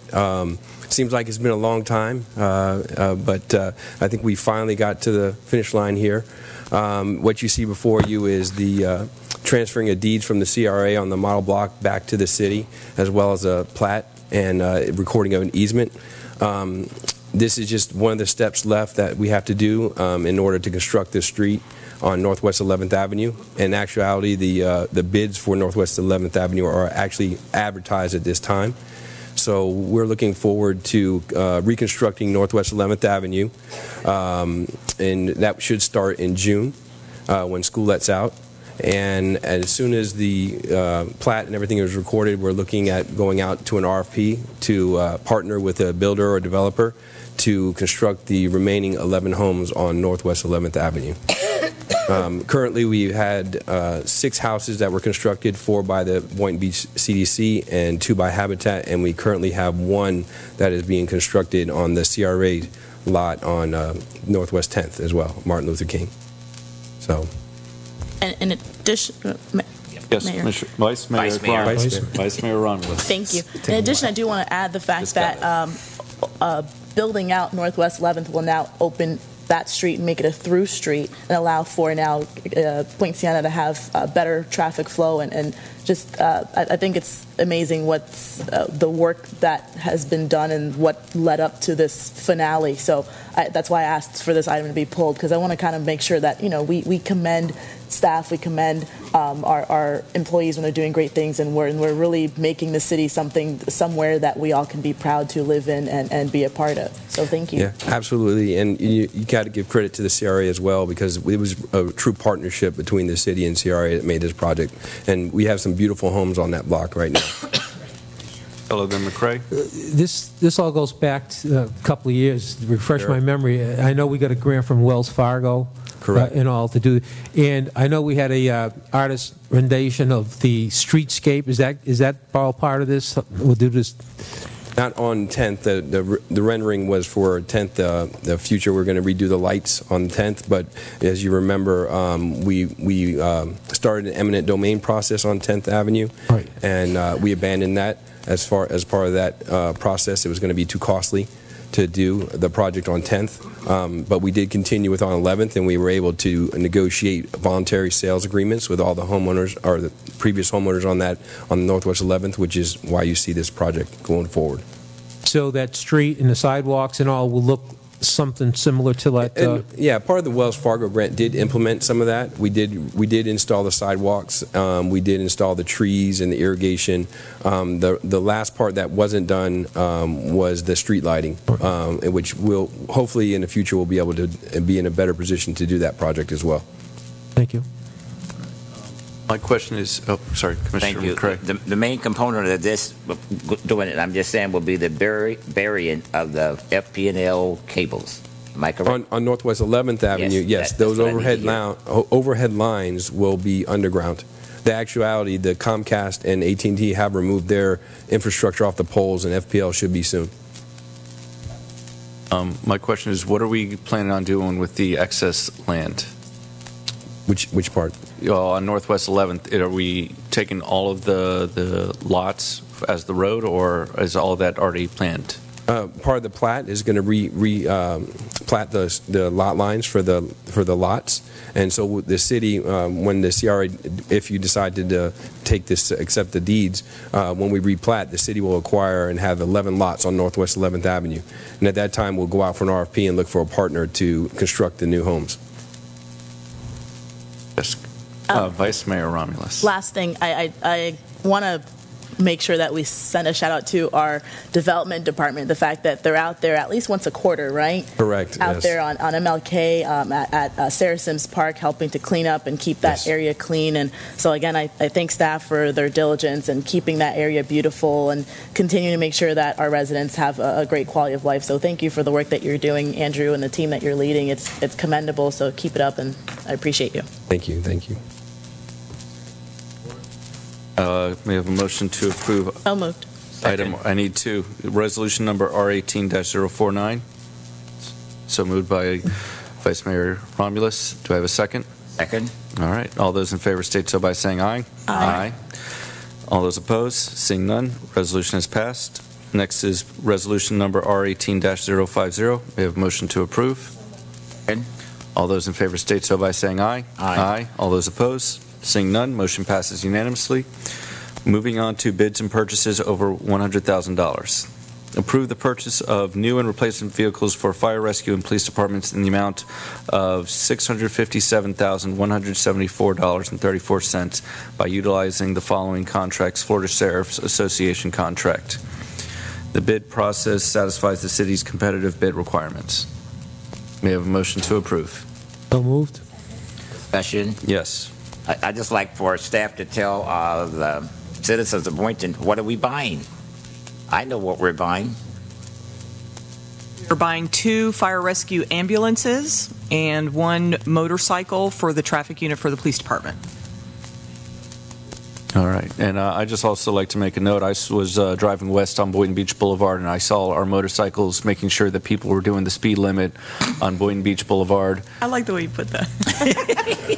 And I was going the opposite way. And so I'm just glad that, it's a visible aspect that we like to see about our police department, making sure that our streets are safe. May I have a motion to, we have a first and second. Any further discussion? Seeing none, all those in favor state so by saying aye. Aye. Aye. All those opposed? Seeing none, motion passes unanimously. Now we're on to public hearing. Proposed ordinance number 18-003. Jim? Thank you. These 2 items on the agenda, A and B, are both quasi-judicial. The first one is for One Boynton, the other one is for Timeless Life Care. If I could ask anybody who wants to testify in either of those, let's do one swearing in. Do you swear or affirm the testimony you're about to give will be the truth, the whole truth, and nothing but the truth? Thank you. Ordinance 18003, an ordinance of the City of Boynton Beach, Florida, amending Ordinance 02013 to rezone a parcel of land described herein and commonly referred to as One Boynton from mixed-use low district to mixed-use 4 district, providing for conflict, severability, and an effective date. Yes. Good evening. Mike Rump, your Planning and Zoning Director, to present these 2 items to you. Some of the background information is the same on both, so I'll go through that initially and then provide details on the individual applications if it pleases you, and then you can act individually on them. A little bit of background, again, similar to both of them. This is a second installment, really the final installment of what we call cleanup items for the rezoning map, which stems back to recommendations made by the CRA plan to make amendments to our future land use map, which then affects the rezoning map. You previously processed 2 in the first installment, and these are the second 2. This really starts back in, background starts back in January 2017 when we established the mixed-use 4 zoning district, and then the CRA plan was updated. The first group of future land use map amendments was processed in July 2017, implementing the new future land use scheme from the CRA plan, and then the LDR amendments followed in September 2017, creating the new districts, changing titles to some district names. And here we are today, cleaning up the zoning map to correspond with those changes. Beginning with One Boynton.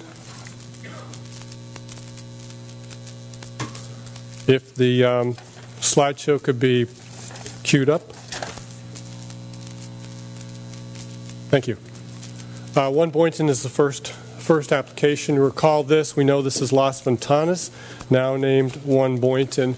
I'll tell you what, let me jump ahead to probably the better as we continue through background information that explains why we're here. This is an excerpt from the CRA plan. It provides the recommended future land use scheme. You'll see in the different colors, although it's a little bit confusing because those aren't all the same color. They all look purple from here, but really what you have to visualize is a little more red pattern around the intersection at the southern end, which these 4 quadrants there at the intersection was recommended for mixed use high land use, and then the remainder up here, the commercial corridor up, mixed use medium. So the land use classification was changed, and we're now proposing to clean up the zoning map from the original zoning district of mixed use low, and back up a little bit.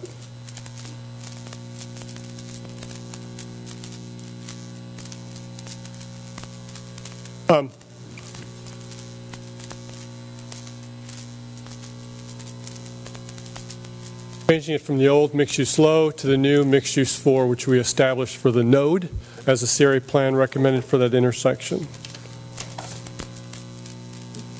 Map showing the zoning.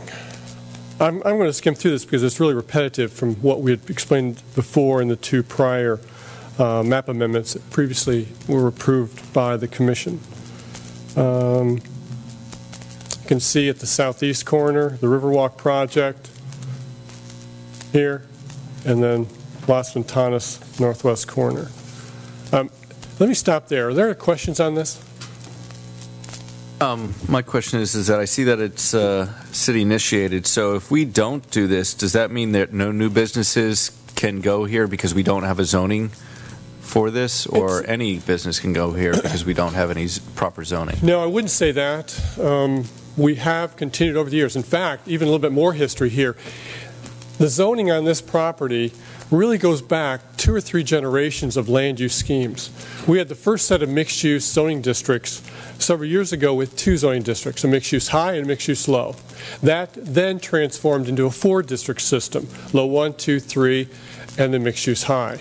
And now we have the new scheme, which came out of recommendations formally studied and evaluated in the CRA plan and adopted. So this is really a long-standing and long-awaited for cleanup. We have continued to process those. Businesses are grandfathered. We continue to process business applications consistent as possible with an original zoning district. Sometimes that is possible. Another example is there's a townhome project approved for Yachtsman's Plaza, north end of Federal. It was rezoned. The project didn't happen. It remained in commercial use.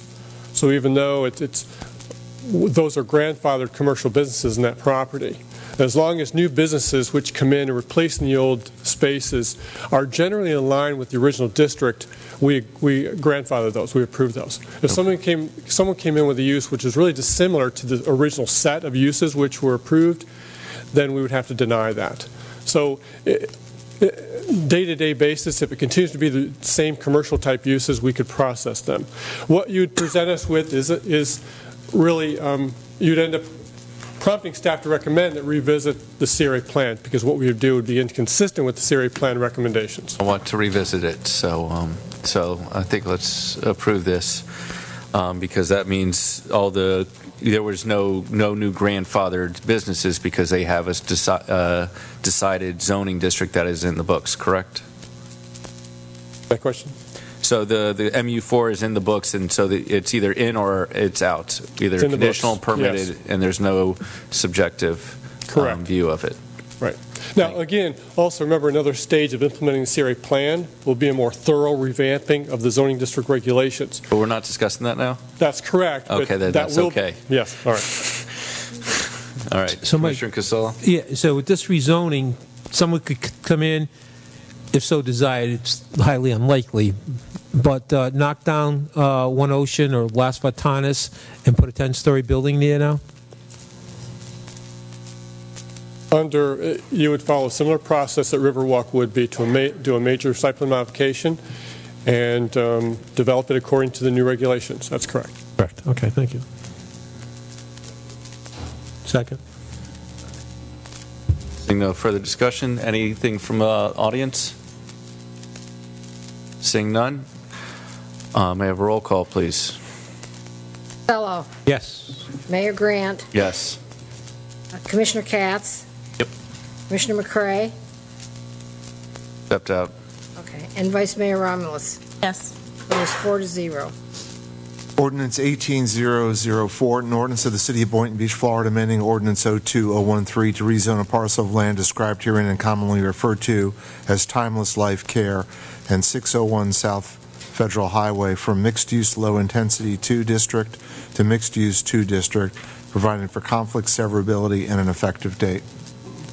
Going back to the map I showed a moment ago, so this property is up here in the northern end. It's in the same corridor district, the South Federal Highway District of the CRA plan, and the land use recommendation, which is on the future land use map now, is mixed use medium. And the changes before you would change the zoning from mixed use low 2 to its new and improved mixed use 2 zoning district. All right. Judy, City Clerk, do you mind if we get Commissioner McCrae's vote on the last ordinance? And that's on ordinance 18-003. Commissioner McCrae. Yay. Thank you. All right. Is there any discussion from any questions from the board? Seeing none, is there any questions from the audience? Seeing none, may I have a motion to approve? So moved. Second. May I have a roll call, please? Mayor Grant. Yes. Katz. Yes. Commissioner McCrae. Aye. Vice Mayor Romulus. Yes. And Commissioner Casello. Yes. The vote is 5-0. Thank you. Thank you. Moving on to City Manager's report.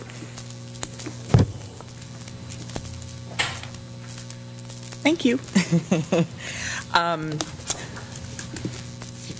Probably a couple months it's been now, I think, that the Commission's had some discussions on the public art ordinance, and namely two specific topics that Commissioner Katz had raised and Mayor, you did, that we are bringing back some information to the Commission on to consider in your deliberations. The first item being a request of Commissioner Katz's consideration of possibly 3 public art concepts being submitted when a public art project is being started. And what I wanted to do is just give you the 2-minute version of what we do now in our processes. And I think you'll find one of the 2 processes that we provide actually do that, Commissioner Katz. So it may solve a concern you have. So right now, when we have a project being built, and the public art procurement process, there's 2 ways or 2 processes that are offered to the development community. One is you go out for an RFQ, and an RFQ is a request for qualifications where the city collaborates with the developer and issues a public call to artist, it's called. So it's like it's very similar to our regular procurement procedures. We put out a call, say, hey, public artists that are out there, we are looking for a concept for this project, submit your interest. And typically we'll get numerous public artists that will submit concepts. Then, and jump in am I already wrong? How am I? For requests for qualifications, they submit their background. Well, you have to qualify them first as public artists. Yes. Okay, I missed a step. Sorry, I knew that's okay. I know I got this down now. I've talked about it enough for the past 2 months. So, well, first, yeah. So, to qualify for a public artist, you have to have done 3 public art projects in the past. Correct. As part of one of the criteria. Correct. So, the qualifications come in. We have a selection committee. Correct. A selection committee comprised of someone representing the developer. Tell the Commission a little bit there's about how an you Arts comprise the Commission selection board committee. member. This Debbie Colesdebay, Public Art Manager, sorry. There's a Arts Commission board member. There's usually a public artist that sits on the board, a citizen at large, and yes, somebody from that project typically is involved in the selection process. So the selection committee goes through and vets through the public artists that have submitted interest. And do they narrow it down at that time to 3 artists to then Typically say, go develop a concept for us? Correct. It's typically 2 to 3. And they do that based, it's based on the background of the artist. What projects have they done that's similar to the project and criteria that we've submitted for this called artist? So they've looked at their background of work, they've seen their past projects, we vet that, we contact their commissioning agencies to make sure that they can do the project, and so we go through this whole vetting process. And then, yes, then they are invited to then, at that point, to submit concepts based on guidelines that we provide through our program and our strategic plan for the arts program, as far as again, the guidelines are of the public art that would be appropriate for that site. Correct. Basically, too, before it goes to that, the Arts Commission does see the artists that the selection panel has narrowed it down to. So we kind of vet that through the Arts Commission as well. So they qualify these artists and approve that. Then it goes out to the proposal stage, and the artists are given a stipend to do the proposals and submit it back to the selection panel. And then the selection panel is again, selects one that they feel is the appropriate artist or artist team that's going to actually execute the project based on the criteria that was provided. And then the final process is to go to the Arts Commission for their final approval on that. Okay, so that's one way. And we do about 50-50 from what I know, Commissioner Romulus, you asked me that earlier today, and I just got to talk to Debbie, and it's about 50-50 on how these processes are used in terms of the projects we've done over the past 10 years since the program's been in place. The second one is the opportunity for a developer to do an invite artist, where they'll go out and identify maybe kind of something they have in mind or an artist that they like, and go select and approach one specific artist and say, hey, I'd like to potentially commission you to do some art for this project. That's correct. And again, the key to getting a good public art project outcome is how much information and criteria you really put forward and communicate in the process ahead of time. So they get a lot of information like, is it good for the community? Is it good for the project?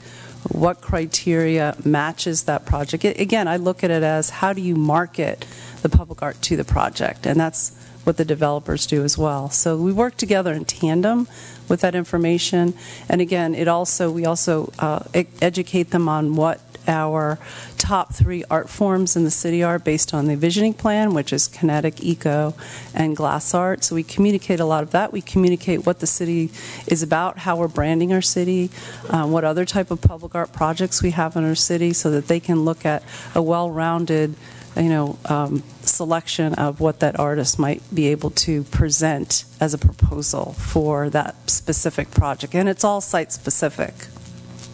Right now, those are the two, and when I was talking to Commissioner Romulus earlier today, she said how often, the first process I mentioned where we do the public call and we go through that procurement process a little more in depth, that's a little longer period of time. It's a good 3 to 4 month period of time.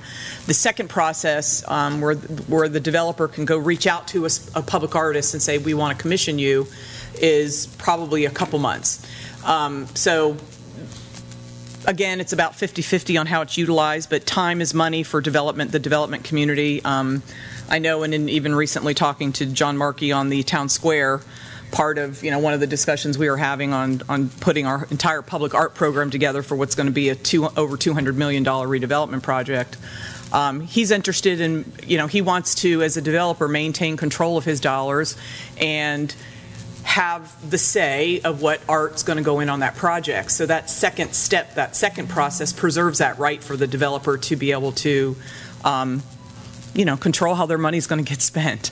So either process works. I know both don't provide the 3 concepts. One of the things that I don't know that if the commission realizes, and we don't often think about, but stipends are provided to these public artists to go out and develop a concept. They're paid to do that out of the art fee as a portion of the fee.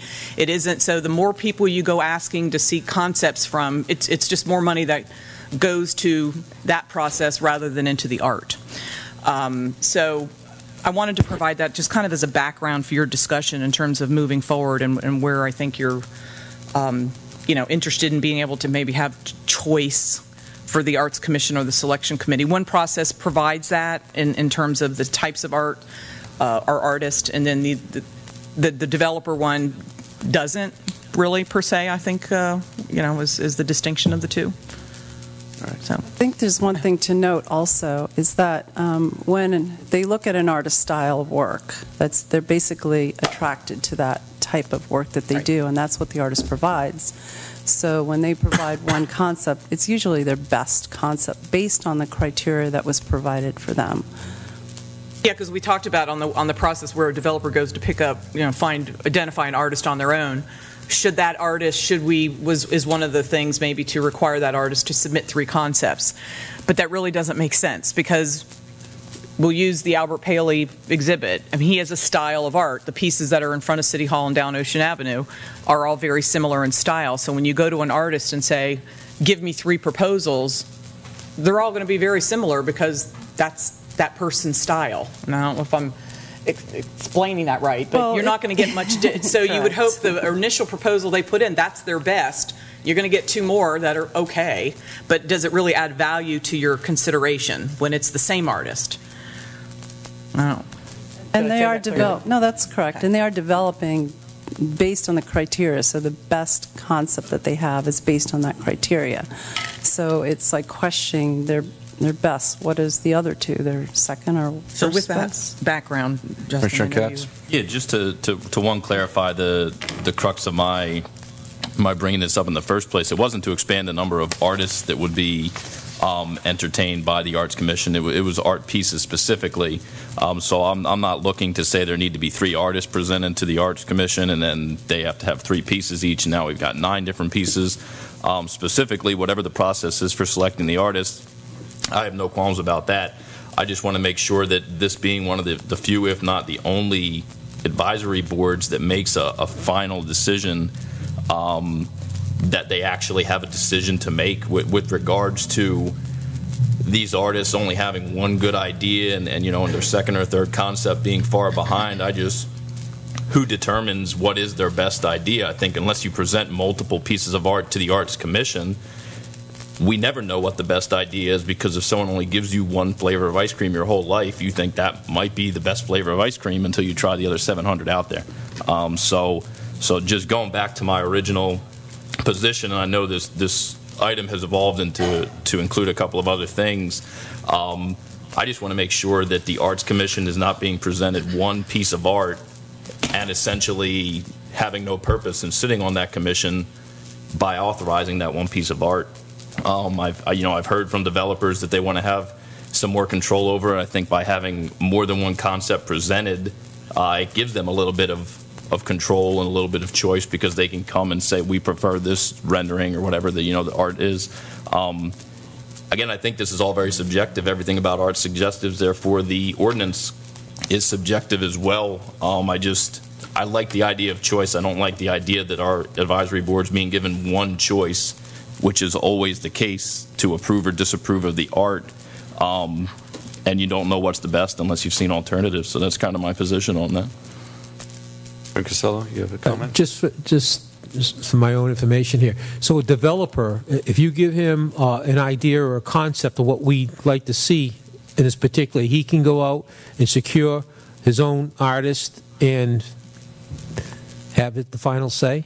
Is that what we're doing? Again, there are the 2 choices, and I always recommend the request for qualifications process. And like we said, we did like about 50-50. So if his artist qualifies. Correct. Okay. He can go with his chosen one. Yeah, and it's his money. Well, that's what I'm saying. Yeah, we want to preserve that. Well, you had mentioned a little earlier how this developer here, they have a little more say in their where their artwork goes in. Yeah, because like I said, when we were talking to John Markey, it was. Well, I just don't want to take the choice out of the developer's hands. Right. I mean, it's his money. That's our concern. It's I like to keep it in his hands, and if he's following the concept of what we're asking him to do, and the artist qualifies, and I don't see any issue. And with time, and we work, and Debbie works very closely, it's none of this is done in a vacuum in any one decision by one person. It's a team, it's the Arts Commission, it's a selection committee, it's the developers team, which involves architects, engineers, the whole group of folks. It's not just one person or any one decision maker, but we always try to encourage the RFQ process, which is what we're going to do for Town Square. We're going to do public call to artists. We're already publicly engaging the community, because we want the community to have a big say in how or what form of art. So we'll be doing that, and we work. We try to encourage that, but sometimes it's more of the time is money thing, and they're kind of inclined, I think, to say, it's my money. Let me do my thing. But it isn't without input of the Arts Commission, with guidelines, our strategic plan. This is where we're headed. And they're not loosey-goosey, but they're guidelines, because it's not the Arts Commission members that should say, this is the piece of art you should put in, or this is how it should be. It needs to be evolved out of a discussion. Thank you. Okay. Sorry. Yeah. I'm Commissioner McCray. Thank you. And then Vice Mayor Romulus. Program works. Okay, I'd like to ask Debbie, how long have the Arts Commission, been in this city? They were 2004. No, actually, the ordinance was 2005. So they were appointed in 2003. 2003. Right. Have we had any problems with the procedure so far? No.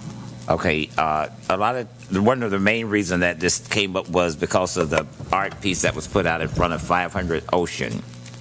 Okay, and since that piece has been placed up there, it has been recognized in 3 art magazines. And I'm just saying, for me, art is in the eye of the beholder. What some people consider as art, I might call it junk, but I don't have money to pay for it. But as long as something is working and this is the way we're going, I don't have a problem with it. I'm just saying, what's beauty to you might not be beautiful to me. I'm just saying, what's ugly to you, I might buy it and take it home. I'm just saying, that's why we have choices. That's the only thing I agree about.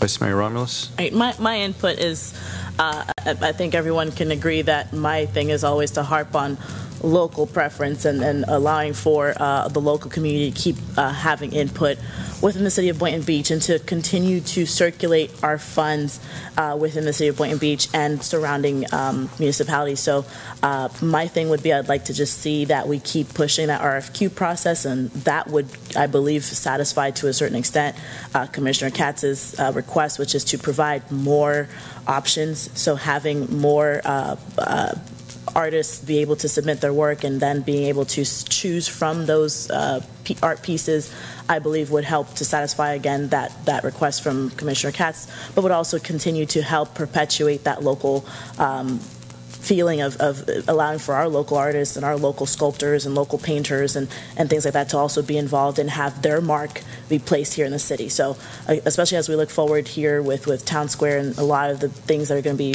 being built, we have a $250 million plus project that's coming to the city of Boynton Beach.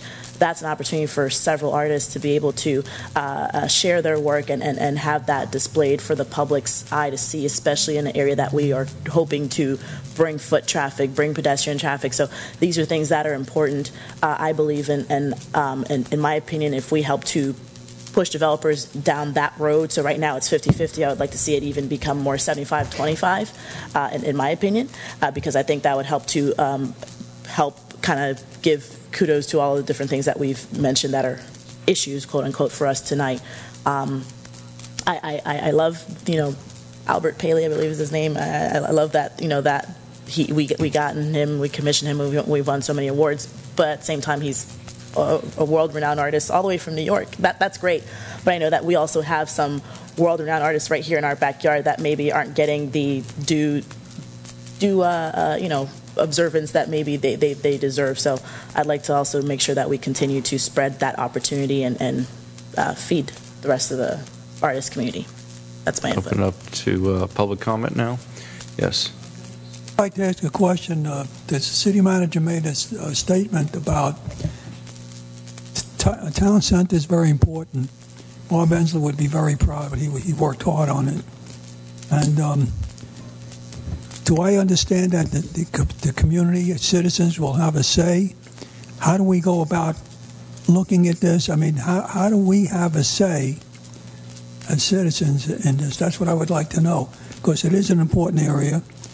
It's going to be a show place. I'm all for it. It's long overdue. But unless I misinterpreted what the city manager said, how is a citizen be able to recognize and have a say, or how is I got an answer. Yeah, good. So the two, so we have two spots, alternates alternate spots available for Arts Commission if you'd like to volunteer. And then the Arts Commission is a public meeting. So even though you may not have a vote, you will always have a say attending the Arts Commission's meeting. That's all I ask. And so there is always open to the public to make any sort of comment before giving the information to the Arts Commission to approve or not approve the piece of art. Especially with Town Center. The meetings, I think, are second Thursday? The third, I'm sorry, you're right. Okay. The second Thursdays of the month. And they're held at the Station 3? Correct. Okay, Woolbright so over on Woolbright.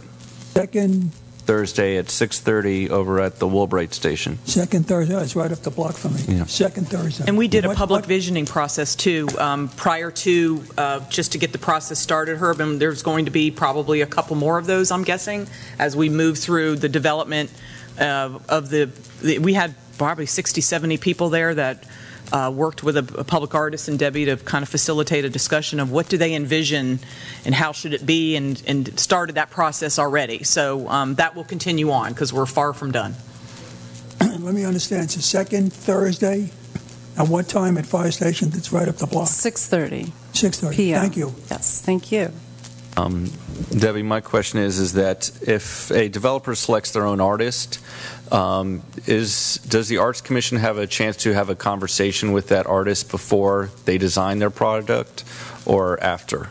Well, typically they don't have that conversation with the artist, but there's criteria that they have set forth for them to answer the questions. So when the proposal is prepared, they are addressing that information. So it's almost like a questionnaire that they fill out that addresses the community, addresses the project. And there's, again, I think I had a backup in your document that has all that information. So that's really the information that the Arts Commission is looking to be told to them, to be presented to them. So that's really where that comes from. And so, I mean, so that's kind of like one of the only things that I think to improve it is that if the artist, has a chance to speak with the Arts Commission before they're designing it, because like you said, there are, the information is on a piece of paper, but having a conversation, that the artist could brainstorming before, I think that might be useful to letting the developer know what, our advisory board for the Arts Commission would like to see in the city. The second thing I'd like to add is that I was there on March 7th and I saw the Taste History Culinary Tour walk down Ocean Avenue, and that's not the first time I've seen them there. And so I know the work that you pick out for Ocean Avenue or Avenue of the Arts is, gets around Palm Beach County, the state, and the country. So I want to thank you for all the hard work that you do, making sure that the art that is in Boynton Beach is beautiful. I remember going to a BDB and Cultural Council event, and they explained how economically important art is to a community, because it brings in tourism, and that tourism provides a lot of retail and restaurant sales for the community. So thank you. Yeah, Commissioner McRae. Thank you. I'd like to ask this question to Debbie. I'm just saying, since the Chamber of Commerce brought it up about 5%, when the developers come in and you tell them that it's going to be 10%, 1%. 1%? Well, thank you, 1%. I would like for it to be 1%. Do they complain? For the most part, once you explain how the process works and how they can install the art and integrate into their projects, they're really excited about it for the most part. Yes, Vice Mayor. I almost hesitated for a second. I was like, that's him. I do want to just make a comment non-related to this, since we're talking about one of our city boards. Eleanor, I'm going through the cities or boards here, and not all of them have the locations for where the boards meet, so that should be some pertinent information. That way, if members of the public want to attend some of these board meetings, they can, and they would know where to go. For example, I was unaware that the Arts Commission meets at Station 3. That's not listed here on the site either. That's a hiccup, okay? So, seeing no further discussion, I'll entertain a motion on item 1 if there is one. Would Vice Mayor, Vice Mayor. Would Commissioner Katz like to make any particular motion in regards to what he's requesting here tonight? Yeah, I'll stick with my original position that I think that the Arts Committee should be presented more than one piece of art as an option, whether that's from one artist or multiple artists, as per the process. But yeah, I'd like to make a motion to have the selected artist or artists submit multiple pieces. I'll say 3 to make it a round number for the Arts Commission to discuss and deliberate on. In regards to that motion, I'm just saying, Debbie, how many do they present now? Well, when you go to the request for qualifications, there narrows down to 2 artists and their background. I'm saying, how many pieces? Oh, I'm sorry. One particular artist, how many renderings do they give you all? Usually one concept with the criteria and narrative and information, plus as the mayor spoke, a lot of times the artist does come to the Arts Commission meeting when they do that concept presentation. All right, if you don't like the concept, do they get a chance to go back and bring another one in? If there's some reason, again, it's not to their liking. If they don't like the art form, they put that aside. But if it doesn't meet the criteria, if it doesn't meet a lot of the information that needs to be met, they will have discussion about it, and yes, they will reject it. And we will be picking up the tab for paying for the 3. It'll be more expensive, yes. It'll add to the time frame, and then that's money that comes out of the actual art that goes in. All right. Is there a second to Commissioner Katz's motion? Seeing none. To vote against. Seeing none, the motion is denied. Or motion is fails. I'm sorry, not denied. For lack of a second. My inquiry on a portion of public art fees collected going to environmental projects, I'd like to pull that because I've had a discussion with Lori and there are other avenues. I had also a discussion with Debbie saying that some of the art is eco-art that they're able to put in, so I'm okay with the current. The only thing that I would want to say is that, sometimes if, is there any way for the artists, let's say, for example, Town Square, $10 million, they have to spend $100,000 on art. If they put the $30,000 into as the 0.3% to the administration and they have to spend $70,000, what happens if they can't spend the full $70,000 for art? What if, let's say, the artist only charges them $50,000 or $60,000? Well, typically when we publish a call, we publish with that 70% budget, and that's the amount of the budget for the call. So pretty much everyone goes up into the budget? Pretty much. Well, we also, look at that project and make sure it's worth that amount. We don't just say, hey, here's $1 million and give us 20. We make sure it's $1 million project. Okay, and so that's kind of, the Arts Commission is more of an objective commission, not a subjective commission of whether they like it or not, that it meets the criteria. And, the 175-mile-per-hour wind is a very hard criteria, I'm sure, to pass. Yeah, that's one of the criterias. There's many more. Okay, thank you. So Debbie, just to what you just said, so the artist, so he has X amount of dollars to make a piece of art for us. Who says what it's worth? Does the artist put the price tag on it? And if he knows we have $70,000 for this artwork, he's not going to charge us $30,000.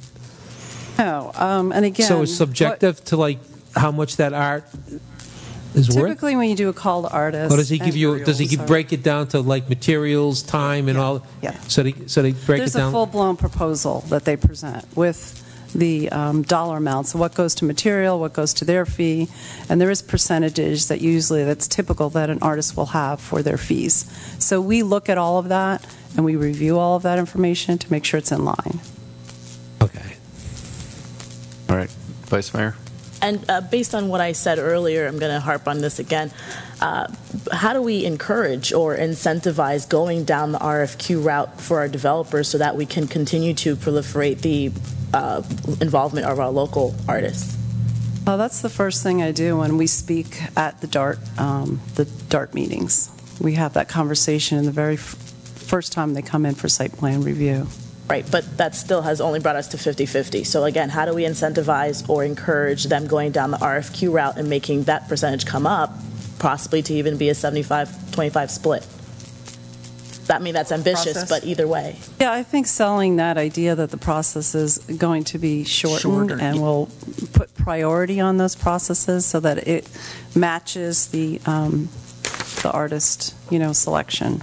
I'm glad you said that, because that's one of the main buzzwords that I heard that was problematic for me in my agenda meeting with Lori this morning. Again, hearing you guys say it again this evening. A development project usually takes anywhere from 12 plus months to, I guess, go through the DART process and everything else, and ultimately go to construction. So when you're saying that 3 months particularly might be the process to go out to RFP and then to come back and select and everything else, I don't understand how that is a delay or a lag in the ability to move the project forward. So I think we need to also change our narrative to not make it seem like it's so onerous on the developer to go down that path, because that would encourage them to go down that path. And again, it would help to, I believe, give them more choices, to our Arts Commission, give more opportunities to our local artists. I think it would kind of solve all these problems that we're kind of trying to address up here. You're correct. Yes. Yep. Thank you. Yep. I like being told that I'm right. Thank you. Okay. All right. Anything from the board? Seeing none. Moving on to unfinished business. Thank you. Motion to table. So it's so Jim, what do we do if they ask to retable? Is it a motion to retable? Because you're doing a date specific, it should be a motion to retable to April 3rd. Okay. So moved. Second. All those in favor state so by saying aye. Aye. All those opposed? Seeing none. The item is tabled to April 3rd, 2018. New business item A, approve the request of Commissioner McMcrae to distribute $500 of its community support funds to the Youth Enrichment Association for academic and athletics, East Boynton Beach Wildcats. So moved. Second. Any discussion? Yes, discussion. I'd like to go ahead and add $250 of my community support funds to this as well. All right. Anything else? We're going to vote. I just wanted to see if there's anyone else who wanted to speak before I called a vote. I just want to say thank you for the 500, because I promised them 6. I got to get $100 out of my pocket now. All right. All those in favor state so by saying aye. Aye. All those opposed? Motion passes unanimously. All right. Any discussion on future agenda? Yeah, to the city manager.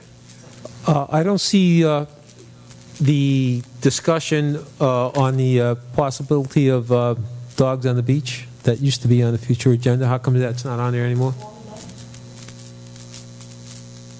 Eleanor, I know you know about the timing on the survey. Is it still? We've got almost 2,000 or 1,500 responses to it. When is that closing? Okay.